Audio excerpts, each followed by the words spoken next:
ਪਹਿਲਾਂ ਸ਼ੁਰੂ ਕੀਤਾ ਸੀ, ਮੈਨੂੰ ਯਾਦ ਹੈ ਸਾਡਾ ਪਲੰਬਰ ਹੈ ਭੁਪਿੰਦਰ ਸਿੰਘ, ਉਹਦਾ ਕੇਕ ਬਣਾਇਆ ਸੀ ਅਸੀਂ। ਇੱਕ ਦੋ ਕੁੜੀਆਂ ਨੂੰ ਸਿਖਾਉਣਾ ਸ਼ੁਰੂ ਕੀਤਾ, YouTube ਤੇ ਦੇਖਿਆ ਸੀ, ਵੀ YouTube ਤੋਂ ਹੀ ਦੇਖਿਆ ਸੀਗਾ, ਦੇਖ ਕੇ ਟੱਕਰਾਂ ਮਾਰ ਕੇ ਉਹਨਾਂ ਨੇ ਵੀ ਸਾਡੇ ਨਾਲ ਸਿੱਖਿਆ ਤੇ ਫਿਰ ਉਹਨੂੰ ਹੀ ਅੱਗੇ ਟ੍ਰੇਨ ਕਰ ਦਿੰਦੀਆਂ ਕੁੜੀਆਂ। ਟਰਸਟ ਗੇਨ ਕਰੀ ਅਸੀਂ, ਜਦ ਇੱਕ ਵਾਰ ਉਹਨੂੰ ਚੀਜ਼ ਖਿਲਾਤੀ, ਉਹਨਾਂ ਦੇ ਮੂੰਹ ਲਾਤੀ, ਫਿਰ ਤਾਂ ਉਹਨਾਂ ਨੇ ਆਉਣਾ ਹੀ। ਤੇ ਇਹੋ ਜਿਹਾ ਕੋਈ ਦਿਨ ਨਹੀਂ, ਇਹੋ ਜਿਹਾ ਕੋਈ ਘੰਟਾ ਨਹੀਂ ਜਦ 3 ਤੋਂ 4 ਇਨਕੁਆਇਰੀ ਵੱਜ ਨਾ ਰਹੀਆਂ ਹੋਣ। ਥੋਟ ਤਾਂ ਆ ਹੀ ਜਾਂਦਾ, ਜੇ ਕੋਈ ਐਵੇਂ ਕਹਿੰਦਾ ਨਵਾਂ ਕੰਮ ਤੁਸੀਂ ਸ਼ੁਰੂ ਕਰਦੇ ਹੋ, ਕੌਨਫੀਡੈਂਸ ਤੁਹਾਡੇ 'ਚ ਹੁੰਦਾ ਨਹੀਂ, ਤਾਂ ਉਸ ਵੇਲੇ ਲੱਗਿਆ ਸੀ ਕਿ ਵੀ ਮੈਨੂੰ ਮੁੰਡੇ ਕਰਨੇ ਚਾਹੀਦੇ ਨੇ ਹਾਇਰ। ਪਰ ਫਿਰ ਮੈਂ ਕਿਹਾ ਫਿਰ ਪੁਆਇੰਟ ਹੀ ਕਿਆ ਹੋ ਗਿਆ ਸਾਡੇ ਕੰਮ ਕਰੇ ਦਾ। ਫਿਰ ਹੁਣ ਉਹ ਤੁਸੀਂ ਮੰਨੋਗੇ ਨਹੀਂ, ਜਿਹੜੇ ਮਿਸਤਰੀ ਸਾਡੇ ਕੋਲ ਆ ਜਾਂਦੇ ਨੇ ਉਹਨਾਂ ਤੋਂ ਬੈਟਰ ਲੱਕੜ ਠੋਕ ਲੈਂਦੀਆਂ ਨੇ, ਕਿਉਂਕਿ ਅਸੀਂ ਵੁਡਨ ਗਿਫਟਿੰਗ ਵੀ ਕਰਦੀ ਹਾਂ। ਬੈਠ ਕੇ ਸੋਚਦੇ ਹਾਂ ਕਿ ਹਾਏ ਇੰਨੀ ਜਿਹੀ ਚੀਜ਼ ਸ਼ੁਰੂ ਕੀਤੀ ਸੀ, ਐਡੀ ਵੱਡੀ ਹੋ ਗਈ ਹੈ। ਵੱਡੇ ਕੇਕ, ਵੈਡਿੰਗ ਕੇਕ 6-7 ਟੀਅਰ ਦੇ ਵੀ ਜਾਂਦੇ ਆ, ਬਟ ਅੱਧਾ ਕਿਲੋ ਦਾ ਕੇਕ ਵੀ ਕਰਦੇ ਹਾਂ ਅਸੀਂ। ਫਿਰ ਜਿਵੇਂ ਮੈਂ ਦੇਖ ਰਹੀ ਸੀ ਕਿ ਤੁਹਾਡੇ ਵੀ 1 kg ਆ ਜਿਹੜਾ 1 kg ਕੇਕ ਆ ਉਹ 2500 ਦਾ ਆ, ਹੈ ਨਾ? ਤੇ ਮਤਲਬ ਮੇਰੇ ਹਿਸਾਬ ਦੇ ਨਾਲ ਬਹੁਤ ਹਾਈਐਸਟ ਪ੍ਰਾਈਸ ਆ। ਹਰ ਬੱਚਾ ਬੈਠ ਕੇ ਇੱਥੇ ਤੁਹਾਡੇ ਕੇਕ ਲਈ ਸਮਾਨ ਹੱਥਾਂ ਨਾਲ ਬਣਾਉਂਦਾ ਹੈ। ਸਾਰਾ ਕੁਝ ਟਾਈਮ, ਮਤਲਬ ਤੁਸੀਂ ਸਮਝ ਲਓ ਇੱਕ ਕੇਕ ਨੂੰ 2 ਤੋਂ 3 ਦਿਨ ਲੱਗ ਜਾਂਦੇ ਆ ਬੰਦੇ ਇੱਕ ਕੇਕ ਨੂੰ। ਹੁਣ ਕਲੀਅਰ ਗੋਲਸ ਦਿਖਦੇ ਆ, ਹੁਣ ਹੁੰਦਾ ਕਿ 10 ਯੂਨਿਟ ਇਹਦੇ ਨਾਲ ਦੇ ਹੋਣ ਕਿ 5 ਸਾਲ ਦੇ ਵਿੱਚ। ਅਗਰ ਤੁਸੀਂ ਬਿਜ਼ਨਸ ਸ਼ੁਰੂ ਕਰਨਾ ਹੈ, ਜ਼ਰੂਰੀ ਨੇ ਬਟ ਪੂਰੇ ਜ਼ਰੂਰੀ ਨਹੀਂ ਹੈ, ਤੁਸੀਂ ਬਿਨਾਂ ਕਿਸੇ ਰੈਵਨਿਊ ਦੇ ਕੰਮ ਸ਼ੁਰੂ ਕਰ ਸਕਦੇ ਹੋ। ਇੱਕ ਬਹੁਤ ਇੰਪੋਰਟੈਂਟ ਚੀਜ਼ ਹੈ ਜੋ ਆਪਾਂ ਹਮੇਸ਼ਾ ਭੁੱਲ ਜਾਂਦੇ ਹਾਂ, ਈਜ਼ੀਲੀ ਬਿਜ਼ਨਸ ਖੜਾ ਇੰਡੀਆ 'ਚ ਹੀ ਹੋ ਸਕਦਾ, ਹੋਰ ਕਿਤੇ ਨਹੀਂ ਹੋ ਸਕਦਾ।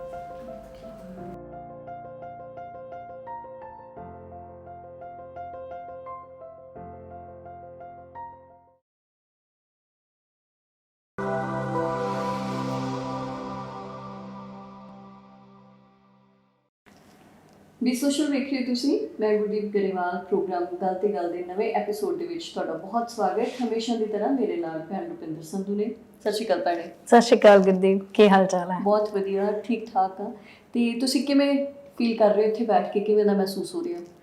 ਮੈਨੂੰ ਵਧੀਆ ਲੱਗ ਰਿਹਾ, ਜਿਵੇਂ ਮੈਂ ਤੁਹਾਨੂੰ ਸ਼ੁਰੂ ਚ ਕਿਹਾ ਸੀ ਨਾ, ਮੈਨੂੰ ਕਮਰੇ ਦਾ ਮਾਹੌਲ ਬਹੁਤ ਸੋਹਣਾ ਲੱਗ ਰਿਹਾ। ਮਤਲਬ ਉਹ ਜਿਹੜੀ ਬੇਕਿੰਗ ਫ੍ਰੈਗਰੈਂਸ ਦੀ ਹਾਂ ਬਿਲਕੁਲ ਏਦਾਂ, ਸਹੀ ਗੱਲ ਹੈ ਬਿਲਕੁਲ।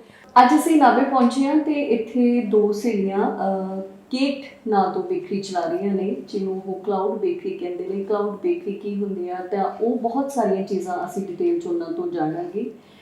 2 ਸਹੇਲੀਆਂ ਨੇ ਅਤੇ ਜੋ ਕੁੜੀਆਂ ਇੱਥੇ ਕੰਮ ਕਰਦੀਆਂ ਨੇ, 25 ਕੁੜੀਆਂ ਇਹਨਾਂ ਦੇ ਨਾਲ ਕੰਮ ਕਰਦੀਆਂ ਨੇ, ਤੇ ਕੋਈ ਵੀ ਇਹਨਾਂ ਦੇ ਸਟਾਫ ਦੇ ਵਿੱਚ ਕੋਈ ਵੀ ਮੇਲ ਪਰਸਨ ਨਹੀਂ ਹੈ ਸਿਵਾਏ ਉਹਨਾਂ ਦੇ ਡਰਾਈਵਰਸ ਤੋਂ। ਕਿਵੇਂ ਉਹ ਇਸ ਬਿਜ਼ਨਸ ਦੇ ਵਿੱਚ ਆਏ, ਕਿਵੇਂ ਉਹਨਾਂ ਨੇ ਸਾਰਾ ਕੁਝ ਸ਼ੁਰੂ ਕੀਤਾ, ਅੱਜ ਅਸੀਂ ਉਹਨਾਂ ਦੇ ਨਾਲ ਗੱਲ ਕਰਨ ਦੇ ਲਈ ਪਹੁੰਚੇ ਹਾਂ। ਸਾਡੇ ਨਾਲ ਨਵਨੀਤ ਅਤੇ ਮਨਪ੍ਰਿਆ ਹੋਣਗੇ, ਉਹਨਾਂ ਨੂੰ ਅਸੀਂ ਵੈਲਕਮ ਕਰਦੇ ਹਾਂ। ਸਤਿ ਸ਼੍ਰੀ ਅਕਾਲ ਦੋਵਾਂ ਨੂੰ। ਸਤਿ ਸ਼੍ਰੀ ਅਕਾਲ ਜੀ। ਤੁਹਾਡਾ ਦੋਨਾਂ ਦਾ ਬਹੁਤ ਸਵਾਗਤ ਹੈ ਪ੍ਰੋਗਰਾਮ ਗੱਲ ਤੇ ਗੱਲ ਵਿੱਚ। ਥੈਂਕ ਯੂ ਜੀ। ਤੇ ਸਾਨੂੰ ਦੱਸੋ ਵੀ ਕਿੱਦਾਂ ਫਿਰ ਕੇਕ ਸ਼ੁਰੂ ਹੋਈ? ਕੇਕ ਸ਼ੁਰੂ ਹੋਈ, ਮੈਂ ਫਿਲਮ ਮੇਕਿੰਗ ਕਰ ਰਹੀ ਸੀ ਬਾਹਰ, ਤੇ ਯੂਰਪ 'ਚ ਸਿੱਖ ਰਹੀ ਸੀ ਫਿਲਮ। ਤੇ ਪਾਪਾ ਨੇ ਕਿਹਾ ਕਿ ਮੈਂ ਬ੍ਰੈਡ ਵਗੈਰਾ ਸਿੱਖ ਰਿਹਾ, ਆ ਜਾ ਮੇਰੇ ਨਾਲ ਹੈਲਪ ਕਰਾ ਦੇ। ਉਹਨਾਂ ਨੇ ਨਵਾਂ ਕੰਮ ਸ਼ੁਰੂ ਕਰਨਾ ਸੀ, ਬਸ ਉਹਨਾਂ ਨੇ ਬ੍ਰੈਡ ਬਣਾਉਣੀ ਸ਼ੁਰੂ ਕੀਤੀ ਘਰ ਦੇ ਕਮਰੇ 'ਚੋਂ। ਮੈਂ ਨਾਲ ਹੈਲਪ ਕਰਾਈ, ਤਾਂ ਦੇਖਦੇ ਉਹ ਹਟ ਗਏ ਬਿਲਕੁਲ ਬ੍ਰੈਡ ਕੇਕ ਬਣਾਉਣ ਤੋਂ। ਤਾਂ ਫਿਰ ਮੈਨੂੰ ਇੰਟਰਸਟ ਆ ਗਿਆ। ਮੈਨੂੰ ਇੰਟਰਸਟ ਇਹ ਗੱਲ ਦਾ ਆਇਆ ਕਿ ਆਪਾਂ ਕੇਕ ਤਾਂ ਬਣਾ ਰਹੇ ਹਾਂ, ਸਾਡੇ ਕੋਲ ਨਾ ਮੇਰੇ ਮਦਰ ਦਾ ਸੈਲੂਨ ਹੈ, ਤਾਂ ਉਹਨਾਂ ਨੇ ਵੀ ਕੁੜੀਆਂ ਉੱਧਰ ਰੱਖੀਆਂ ਹੋਈਆਂ ਨੇ ਜਿਹੜੀਆਂ ਪਿੰਡਾਂ 'ਚੋਂ ਆਉਂਦੀਆਂ ਨੇ ਆਸ-ਪਾਸੋਂ, ਜਿਨ੍ਹਾਂ ਨੂੰ ਕੋਈ ਜ਼ਿਆਦਾ ਪੜ੍ਹੀਆਂ ਲਿਖੀਆਂ ਨਹੀਂ ਹੋਈਆਂ। ਤਾਂ ਉਹਨਾਂ 'ਚੋਂ ਹੀ 2-4 ਕੁੜੀਆਂ ਮੈਂ ਇੱਧਰ ਲਾ ਲਈਆਂ ਕੇਕ 'ਚ। ਅਤੇ ਮੈਨੂੰ ਬਹੁਤ ਵਧੀਆ ਲੱਗਿਆ ਕਿ 2-3 ਕੁੜੀਆਂ ਅਤੇ ਮੈਂ ਨਾਲ ਅਸੀਂ ਮਿਲ ਕੇ ਕੇਕ ਬਣਾ ਰਹੇ ਹਾਂ। ਅਸੀਂ ਹਫਤੇ ਦਾ 1 ਕੇਕ ਬਣਾ ਲੈਂਦੇ ਸੀ, ਤਦ ਕੁਝ ਵੀ ਨਹੀਂ ਸੀ, 2-3 ਜਣੇ ਸੀਗੇ ਬਸ। ਉਹ ਜਦ ਦੇਖਿਆ ਕਿ ਕਿੰਨੀ ਕ੍ਰੀਏਟਿਵਿਟੀ ਉਹਨਾਂ 'ਚ ਪਲੱਸ ਮੇਰੇ 'ਚ, ਕਿਉਂਕਿ ਮੈਂ ਫਿਲਮ ਮੇਕਿੰਗ ਬੈਕਗਰਾਊਂਡ ਤੋਂ ਸੀ, ਮੈਨੂੰ ਕ੍ਰੀਏਟਿਵ ਹਮੇਸ਼ਾ ਤੋਂ ਹੋਣ ਦਾ ਸ਼ੌਂਕ ਸੀਗਾ। ਬਸ ਕਰਦੇ ਉਹ 3 ਕੁੜੀਆਂ ਅਤੇ ਅੱਜ 25 ਹੋ ਗਈਆਂ। ਅਤੇ ਮਤਲਬ ਪਿੱਛੇ ਦੇਖੀ ਦਾ ਤਾਂ ਸਮਝ ਵੀ ਨਹੀਂ ਆਈ ਦੀ ਕਿ ਕਿੱਥੇ 1 ਕੇਕ ਕਰੀਦਾ ਸੀ, ਹੁਣ ਮਤਲਬ ਪਤਾ ਹੀ ਨਹੀਂ ਚੱਲਦਾ ਕਿੰਨੇ ਚਲੇ ਜਾਂਦੇ ਨੇ ਦਿਨ ਦੇ। ਤਾਂ ਬਸ ਸ਼ੁਰੂਆਤ ਇਸ ਤਰਫੋਂ ਹੋਈ। ਦੂਜੀ ਚੀਜ਼, ਅਸੀਂ ਜਦ ਕੇਕ ਸ਼ੁਰੂ ਕੀਤਾ ਸੀਗਾ ਅਤੇ ਮੈਨੂੰ ਇਹ ਸੀਗਾ ਕਿ ਆਪਾਂ ਨਾ ਦੁਕਾਨ ਵਾਂਗੂ ਕੰਮ ਨਹੀਂ ਕਰਨਾ। ਕਿਉਂਕਿ ਜੇ ਤੁਸੀਂ ਦੁਕਾਨ ਖੋਲ੍ਹ ਲੈਂਦੇ ਹੋ, ਉਹਦੇ ਰੈਂਟ, ਉਹਦੇ ਕਿਰਾਏ, ਉਹਦਾ ਸਭ ਕੁਝ ਕਰਨ ਲਈ ਫਿਰ ਤੁਸੀਂ ਭੱਜਦੇ ਹੋ, ਆਪਣੀ ਕੁਆਲਿਟੀ 'ਤੇ ਕੰਪਰੋਮਾਈਜ਼ ਕਰਦੇ ਹੋ। ਫਿਰ ਮੈਂ ਬੰਦੇ ਇਹੋ ਜਿਹੇ ਅੰਦਰ ਵਾੜਦੀ ਜਿਨ੍ਹਾਂ ਨੂੰ ਪ੍ਰੋਫੈਸ਼ਨਲ ਐਕਸਪੀਰੀਅੰਸ ਹੁੰਦਾ ਫੀਲਡ ਦਾ, ਲੇਕਿਨ ਕ੍ਰੀਏਟਿਵਿਟੀ ਨਾ ਹੁੰਦੀ ਉਹਨਾਂ ਦੇ ਅੰਦਰ। ਫਿਰ ਉਹ ਪ੍ਰੈਸ਼ਰਸ ਤੋਂ ਦੂਰ ਭੱਜਣ ਲਈ ਅਸੀਂ ਇਹਨੂੰ ਕਲਾਊਡ ਬੇਕਰੀ ਦਾ ਰੂਪ ਦੇਤਾ, ਕਿਉਂਕਿ ਕਲਾਊਡ ਕਿਚਨ ਜਿਵੇਂ ਹੁੰਦਾ ਹੈ ਕਿ ਕਲਾਊਡ ਕਿਚਨ ਅੱਜ ਕੱਲ੍ਹ ਬਹੁਤ ਚੱਲ ਰਹੇ ਨੇ, ਕੋਵਿਡ ਦੇ ਟਾਈਮ ਤੇ ਤਾਂ ਹੋਰ ਚੱਲੇ ਨੇ। ਮੈਂ ਚਾਹਾਂਗੀ ਕਿ ਥੋੜੇ ਜਿਹਾ ਇਹਨੂੰ ਵੀ ਤੁਸੀਂ ਐਕਸਪਲੇਨ ਕਰ ਦਿਓ, ਕਿਉਂਕਿ ਸ਼ਾਇਦ ਬਹੁਤ ਸਾਰੇ ਲੋਕਾਂ ਲਈ ਟਰਮ ਨਵੀਂ ਹੋਵੇ, ਕਲਾਊਡ ਕਿਚਨ ਜਾਂ ਕਲਾਊਡ ਬੇਕਰੀ। ਹਾਂਜੀ, ਤੇ ਕਲਾਊਡ ਕਿਚਨ ਐਵੇਂ ਹੁੰਦਾ ਹੈ ਜਾਂ ਕਲਾਊਡ ਬੇਕਰੀ ਐਵੇਂ ਹੁੰਦੀ ਹੈ ਕਿ ਤੁਹਾਡੇ ਕੋਲ ਇੱਕ ਦੁਕਾਨ, ਇੱਕ ਮੂੰਹ ਨਹੀਂ ਹੈ ਜਿੱਥੋਂ ਤੁਸੀਂ ਆ ਕੇ ਸਾਡੇ ਤੋਂ ਖਰੀਦ ਸਕੋ। ਅਸੀਂ ਕਿੱਥੇ ਬੈਠੇ ਹਾਂ? ਅਸੀਂ ਆਨਲਾਈਨ ਬੈਠੇ ਹਾਂ, ਇੰਸਟਾਗ੍ਰਾਮ, ਫੇਸਬੁੱਕ ਤੇ ਬੈਠੇ ਹਾਂ, ਵੈਬਸਾਈਟ ਤੇ ਬੈਠੇ ਹਾਂ। ਤੁਸੀਂ ਸਾਨੂੰ ਕਾਲ ਕਰੋ, ਤੁਸੀਂ ਸਾਨੂੰ ਰਿਕੁਆਇਰਮੈਂਟ ਦੱਸੋ ਆਪਣੀ, ਤੁਹਾਨੂੰ ਕਿਆ ਚਾਹੀਦਾ, ਕਿਹਦਾ ਜਨਮ ਦਿਨ ਹੈ, ਕਦ ਹੈ, ਉਹਦੇ ਅਕੋਰਡਿੰਗ ਅਸੀਂ ਤੁਹਾਨੂੰ ਡਿਜ਼ਾਈਨ ਕਰ ਦਾਂਗੇ ਕੇਕ, ਤਾਂ ਤੁਹਾਡੇ ਘਰ ਹੀ ਡਿਲੀਵਰ ਹੋ ਜਾਊਗਾ। ਤਾਂ ਕੋਈ ਵੀ ਆਪਾਂ ਆਪਸ 'ਚ ਮਿਲਣ ਦੀ ਲੋੜ ਨਹੀਂ ਸਾਨੂੰ, ਠੀਕ ਹੈ। ਤੁਸੀਂ ਸਾਨੂੰ ਆਰਡਰ ਦਿੱਤਾ, ਅਸੀਂ ਬਣਾਇਆ, ਸਾਡਾ ਡਰਾਈਵਰ ਆ ਕੇ ਤੁਹਾਡੇ ਘਰ ਜਾ ਕੇ ਡਿਲੀਵਰ ਕਰਕੇ ਆਏਗਾ। So this is a cloud system ਕਿ ਜਿੱਥੇ ਤੁਸੀਂ ਆ ਕੇ ਆਰਡਰ ਨਹੀਂ ਕਰਨਾ, ਆ ਕੇ ਚੱਕ ਕੇ ਨਹੀਂ ਲੈ ਕੇ ਜਾਣਾ, ਆ ਕੇ ਦੇਖਣ ਦੀ ਲੋੜ ਨਹੀਂ। ਤਾਂ ਤੁਹਾਡਾ ਟਾਈਮ ਵੀ ਕਿੰਨਾ ਘੱਟ ਜ਼ਾਇਆ ਹੋਇਆ, ਪੈਟਰੋਲ ਡੀਜ਼ਲ ਦਾ ਖਰਚਾ ਵੀ ਨਹੀਂ ਹੋਇਆ। ਤੁਸੀਂ ਕਿਤੋਂ ਵੀ ਬੈਠ ਕੇ ਕਿਤੇ ਲਈ ਵੀ ਸਾਨੂੰ, ਕਿਉਂਕਿ ਕੈਨੇਡਾ, ਆਸਟ੍ਰੇਲੀਆ ਬਹੁਤ ਲੋਕ ਆਪਣੇ ਪੰਜਾਬ 'ਚੋਂ ਗਏ ਹੋਏ ਨੇ। ਤੁਸੀਂ ਮੰਨੋਗੇ ਨਹੀਂ, ਸਾਡੇ ਕੋਲ ਇੰਨਾ ਆਰਡਰ ਸਿਰਫ ਬਾਹਰ ਦਾ ਆਉਂਦਾ ਹੈ ਕਿ ਮੇਰੇ ਮੰਮੀ ਡੈਡੀ ਨੂੰ ਦੇ ਦਿਓ, ਕੇਕ ਪਹੁੰਚਾ ਦਿਓ, ਕਿ ਕੋਈ ਉਹਨਾਂ ਦੇ ਨੈਫਿਊਜ਼ ਹੈ, ਨੀਸਿਸ ਹੈ, ਭਾਂਜੇ ਭਤੀਜੇ, ਸਾਰੇ ਘਰਾਂ 'ਚ ਇੰਨਾ ਆਰਡਰ ਜਾਂਦਾ। ਸਾਡਾ ਮਤਲਬ ਮੋਸਟਲੀ ਸਾਡੇ ਜੇ ਇਨਕੁਆਇਰੀ ਵਾਲਾ ਦੇਖੋਗੇ ਪਲੱਸ ਵਾਲੇ ਨੰਬਰ ਸਾਰੇ ਉੱਪਰ ਤੋਂ ਨੀਚੇ ਤੱਕ ਇਕੱਠੇ ਹੋਏ ਹੁੰਦੇ ਆ। ਅਤੇ ਫਿਰ ਅਸੀਂ ਜਦ ਪ੍ਰਮੋਸ਼ਨਾਂ ਵੀ ਕਰਦੇ ਹਾਂ ਆਨਲਾਈਨ, ਫਿਰ ਅਸੀਂ ਇਹ ਵੀ ਸੋਚਦੇ ਹਾਂ ਕਿ ਕੈਨੇਡਾ 'ਚ ਵੀ ਕਰੀਏ, ਆਸਟ੍ਰੇਲੀਆ 'ਚ ਵੀ ਕਰੀਏ, ਕਿਉਂਕਿ ਇੰਨੇ ਪੰਜਾਬੀ ਲੋਕ ਉੱਥੇ ਬੈਠੇ ਆ।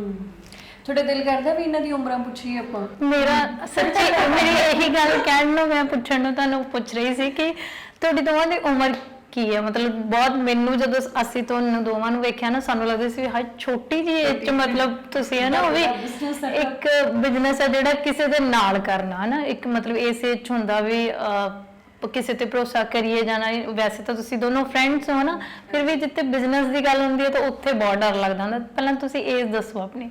ਮੈਂ 58 ਹੈ। ਦੱਸਿਓ ਨਾ ਕਿਸੇ ਨੂੰ ਪਲੀਜ਼, 에ਅਰ ਨਾ ਕਰਨਾ। ਨੀਅਰ ਅਬਾਊਟ ਨਹੀਂ, ਮੈਂ ਨਹੀਂ, ਓਨੈਸਟਲੀ ਆਈ ਐਮ 26, ਮੈਂ 26 ਸਾਲਾਂ ਦੀ ਹਾਂ। ਤੇ ਮੈਂ ਪ੍ਰਿਆ 29 ਜਦ ਸ਼ੁਰੂ ਕੀਤਾ ਸੀਗਾ, ਸਾਨੂੰ ਹੋ ਗਏ 4-5 ਸਾਲ ਹੋ ਗਏ ਸ਼ੁਰੂ ਕੀਤੇ ਨੂੰ, ਤੇ 24-25 ਸਾਲ ਦੀ ਸੀ ਮੈਂ, ਇਹ 22-23 ਸਾਲ ਦੀ ਸੀ। ਇਹ ਦਿੱਲੀ ਪੜ੍ਹਦੀ ਹੁੰਦੀ ਸੀ। ਮੈਂ ਤਾਂ ਹਾਲੇ ਵੀ ਪੜ੍ਹਾਈ ਆਪਣੀ ਖ਼ਤਮ ਕਰ ਰਹੀ ਸੀਗੀ ਜਦ ਮੈਂ ਕੇਕ ਨਾਲ ਕੰਮ ਕਰਨਾ ਸ਼ੁਰੂ ਕਰਤਾ ਸੀਗਾ। ਉੱਥੇ ਮੈਨੂੰ ਜੌਬ ਇੰਟਰਵਿਊਜ਼ 'ਚ ਬੈਠਣ ਦਾ ਕੋਈ ਮਨ ਨਹੀਂ ਸੀਗਾ। ਮੈਂ ਕਿਹਾ ਮੈਂ ਸੈੱਟ ਹੈ, ਮੈਂ ਜਾ ਰਹੀ ਹਾਂ, ਚਾਹੇ ਮੈਨੂੰ ਪੰਜਾਬ 'ਚ ਵਾਪਸ ਜਾਣਾ ਪਵੇ। ਆਪਣੇ ਦੇਸ਼, ਆਪਣੀ ਜਗ੍ਹਾ 'ਚ ਆ ਕੇ ਖੁਸ਼ੀ ਮਹਿਸੂਸ ਹੁੰਦੀ ਹੈ ਕਿ ਆਪਣੇ ਲੋਕ ਹੈ ਆਲੇ ਦੁਆਲੇ, ਹੈ ਨਾ। ਅਤੇ ਮੈਂ ਇੰਟਰਵਿਊ 'ਚ ਬੈਠਣ 'ਚ ਬਿਲਕੁਲ ਇੰਟਰਸਟਿਡ ਨਹੀਂ ਸੀਗੀ। ਮੈਨੂੰ ਸੀਗਾ ਕੋਈ ਕ੍ਰੀਏਟਿਵ ਜੌਬ ਕਰੂੰਗੀ, ਮੈਂ ਕੋਈ ਕ੍ਰੀਏਟਿਵ ਕੰਮ ਕਰੂੰਗੀ। ਉੱਥੇ ਕੇਕ ਆਲਰੇਡੀ ਵੇਟ ਕਰ ਰਿਹਾ ਸੀ ਮੇਰੇ ਲਈ ਕਿ ਆਓ ਜੀ ਕੰਮ ਕਰੀਏ ਆਪਾਂ। ਫਿਰ ਤੁਸੀਂ ਇਹ ਕਿੱਦਾਂ ਸੋਚਿਆ ਵੀ ਤੁਸੀਂ ਪਹਿਲਾਂ ਸ਼ੁਰੂ ਕਰ ਚੁੱਕੇ ਸੀਗੇ, ਉਸ ਤੋਂ ਬਾਅਦ ਨਵਨੀਤ ਨੇ ਜੁਆਇਨ ਕੀਤਾ, ਜਾਂ ਫਿਰ ਇਹ ਵੈਂਚਰ ਤੁਹਾਡਾ ਦੋਨਾਂ ਦਾ ਇਕੱਠਿਆਂ ਦਾ ਹੀ ਸੀਗਾ? ਮੈਂ ਸ਼ੁਰੂ ਕਰ ਚੁੱਕੀ ਸੀ। ਅੱਛਾ, ਫਿਰ ਨਵਨੀਤ ਕਿੱਦਾਂ ਜੁੜੇ ਤੁਹਾਡੇ ਨਾਲ? ਮੇਰੀ ਕਾਮਨ ਫਰੈਂਡ ਸੀ ਇਹ, ਮੇਰੀ ਸਿਸਟਰ ਦੇ ਥਰੂ ਮੈਨੂੰ ਜਾਣਦੀ ਸੀ। ਤਾਂ ਅਸੀਂ ਐਵੇਂ, ਕਿਉਂਕਿ ਮੇਰੇ ਕੋਲ ਨਾ ਜ਼ਿਆਦਾ ਦੋਸਤ ਸੀ ਨਹੀਂ ਉਸ ਟਾਈਮ 'ਤੇ, ਅਤੇ ਕਿਉਂਕਿ ਮੈਂ ਬਾਹਰੋਂ ਆਈ ਸੀ, ਮੈਨੂੰ 5-6 ਸਾਲ ਕੁਛ ਪਤਾ ਹੀ ਨਹੀਂ ਸੀ ਪੰਜਾਬ 'ਚ ਹੋ ਕੀ ਰਿਹਾ। ਅਤੇ ਫਿਰ ਮੈਨੂੰ ਸੀਗਾ ਕਿ ਦੋਸਤ ਬਣਾਈਏ ਥੋੜ੍ਹੇ। ਫਿਰ ਮੈਨੂੰ ਜਾਣਨ ਲੱਗ ਗਈ, ਫਿਰ ਸਾਡੀਆਂ ਗੱਲਾਂ ਬਾਤਾਂ ਹੋਣ ਲੱਗ ਗਈਆਂ। ਫਿਰ ਮੈਨੂੰ ਦਿਖਾਉਣ ਲੱਗੀ ਕਿ ਅਸੀਂ ਕਿਆ ਕਰ ਰਹੇ ਹਾਂ। ਇਸ ਦੇ ਚੱਲਦੇ ਅਸੀਂ ਕੈਫੇ ਖੋਲ੍ਹਿਆ ਸੀ ਚੰਡੀਗੜ੍ਹ। ਕੇਕ ਦੇ ਚੱਲਦੇ, ਜਦ ਕੇਕ ਸ਼ੁਰੂ ਕੀਤਾ ਸੀ, ਸਿੱਖ ਲਿਆ ਸੀ ਸਾਰਾ, ਕੈਫੇ ਖੋਲ੍ਹਿਆ। ਵੀਗਨ ਕੈਫੇ ਸੀਗਾ ਜਿਹੜਾ ਮੈਂ ਤੁਹਾਨੂੰ ਦੱਸ ਰਹੀ ਸੀਗੀ। ਜਦ ਕੈਫੇ ਖੋਲ੍ਹਿਆ ਉਦੋਂ ਸਾਨੂੰ ਸਟਾਫ ਦੀ ਲੋੜ ਸੀਗੀ। ਕਿਵੇਂ ਕਿ ਮੈਂ ਕਿਚਨ 'ਚ ਰਹਿੰਦੀ ਸੀ ਹਰ ਵੇਲੇ, ਮੇਰਾ ਬ੍ਰਦਰ ਕਾਊਂਟਰ 'ਤੇ ਖੜ੍ਹਾ ਹੁੰਦਾ ਸੀ। ਸਾਨੂੰ ਨਾ ਇਹੋ ਜਿਹਾ ਬੰਦਾ ਚਾਹੀਦਾ ਸੀਗਾ ਫਲੋਰ ਦੇ ਉੱਪਰ, ਜਿਹੜਾ ਲੋਕਾਂ ਨਾਲ ਗੱਲ ਕਰ ਸਕੇ, ਸਮਝਾ ਸਕੇ ਖਾਣੇ ਬਾਰੇ। ਅਤੇ ਨਵਨੀਤ ਸਾਨੂੰ ਇੱਕ ਵਾਰ ਮਿਲਣ ਆਈ ਸੀ ਚੰਡੀਗੜ੍ਹ। ਕੈਫੇ ਬਣ ਰਿਹਾ ਸੀ, ਇਹਨੇ ਸਾਨੂੰ ਜਗ੍ਹਾ ਲਗਵਾਈ ਸੀ ਕੈਫੇ ਦੀ, ਕਿਉਂਕਿ ਇਹ ਚੰਡੀਗੜ੍ਹ ਦੀ ਹੈ, ਮੈਂ ਨਾਭੇ ਦੀ ਹਾਂ। ਅਤੇ ਇਹਨੇ ਜਗ੍ਹਾ ਲਗਵਾਈ, ਫਿਰ ਕੈਫੇ ਖੁੱਲ੍ਹ ਗਿਆ। ਇਹਨੇ ਉੱਥੇ ਹੈਲਪ ਕਰਾਉਣੀ ਸ਼ੁਰੂ ਕਰਤੀ। ਫਿਰ ਜਦ ਹੈਲਪ ਕਰਾਉਣੀ ਸ਼ੁਰੂ ਕਰਤੀ, ਫਿਰ ਇਹਨੂੰ ਦਿਖ ਰਿਹਾ ਕਿ ਪਿੱਛੇ ਕੇਕ ਵੀ ਚੱਲ ਰਿਹਾ ਸੀ, ਥੋੜ੍ਹਾ ਬਹੁਤਾ ਚੱਲ ਰਿਹਾ ਸੀ, ਅਤੇ ਇਹਨੂੰ ਬੜਾ ਇੰਟਰਸਟ ਪੈ ਗਿਆ। ਤਾਂ ਜਦ ਅਸੀਂ ਕੈਫੇ ਬੰਦ ਕੀਤਾ, ਅਸੀਂ ਦੋਨਾਂ ਨੇ ਡਿਸਾਈਡ ਕੀਤਾ ਕਿ ਅਸੀਂ ਇਕੱਠੇ ਕੇਕ ਕਰਾਂਗੇ।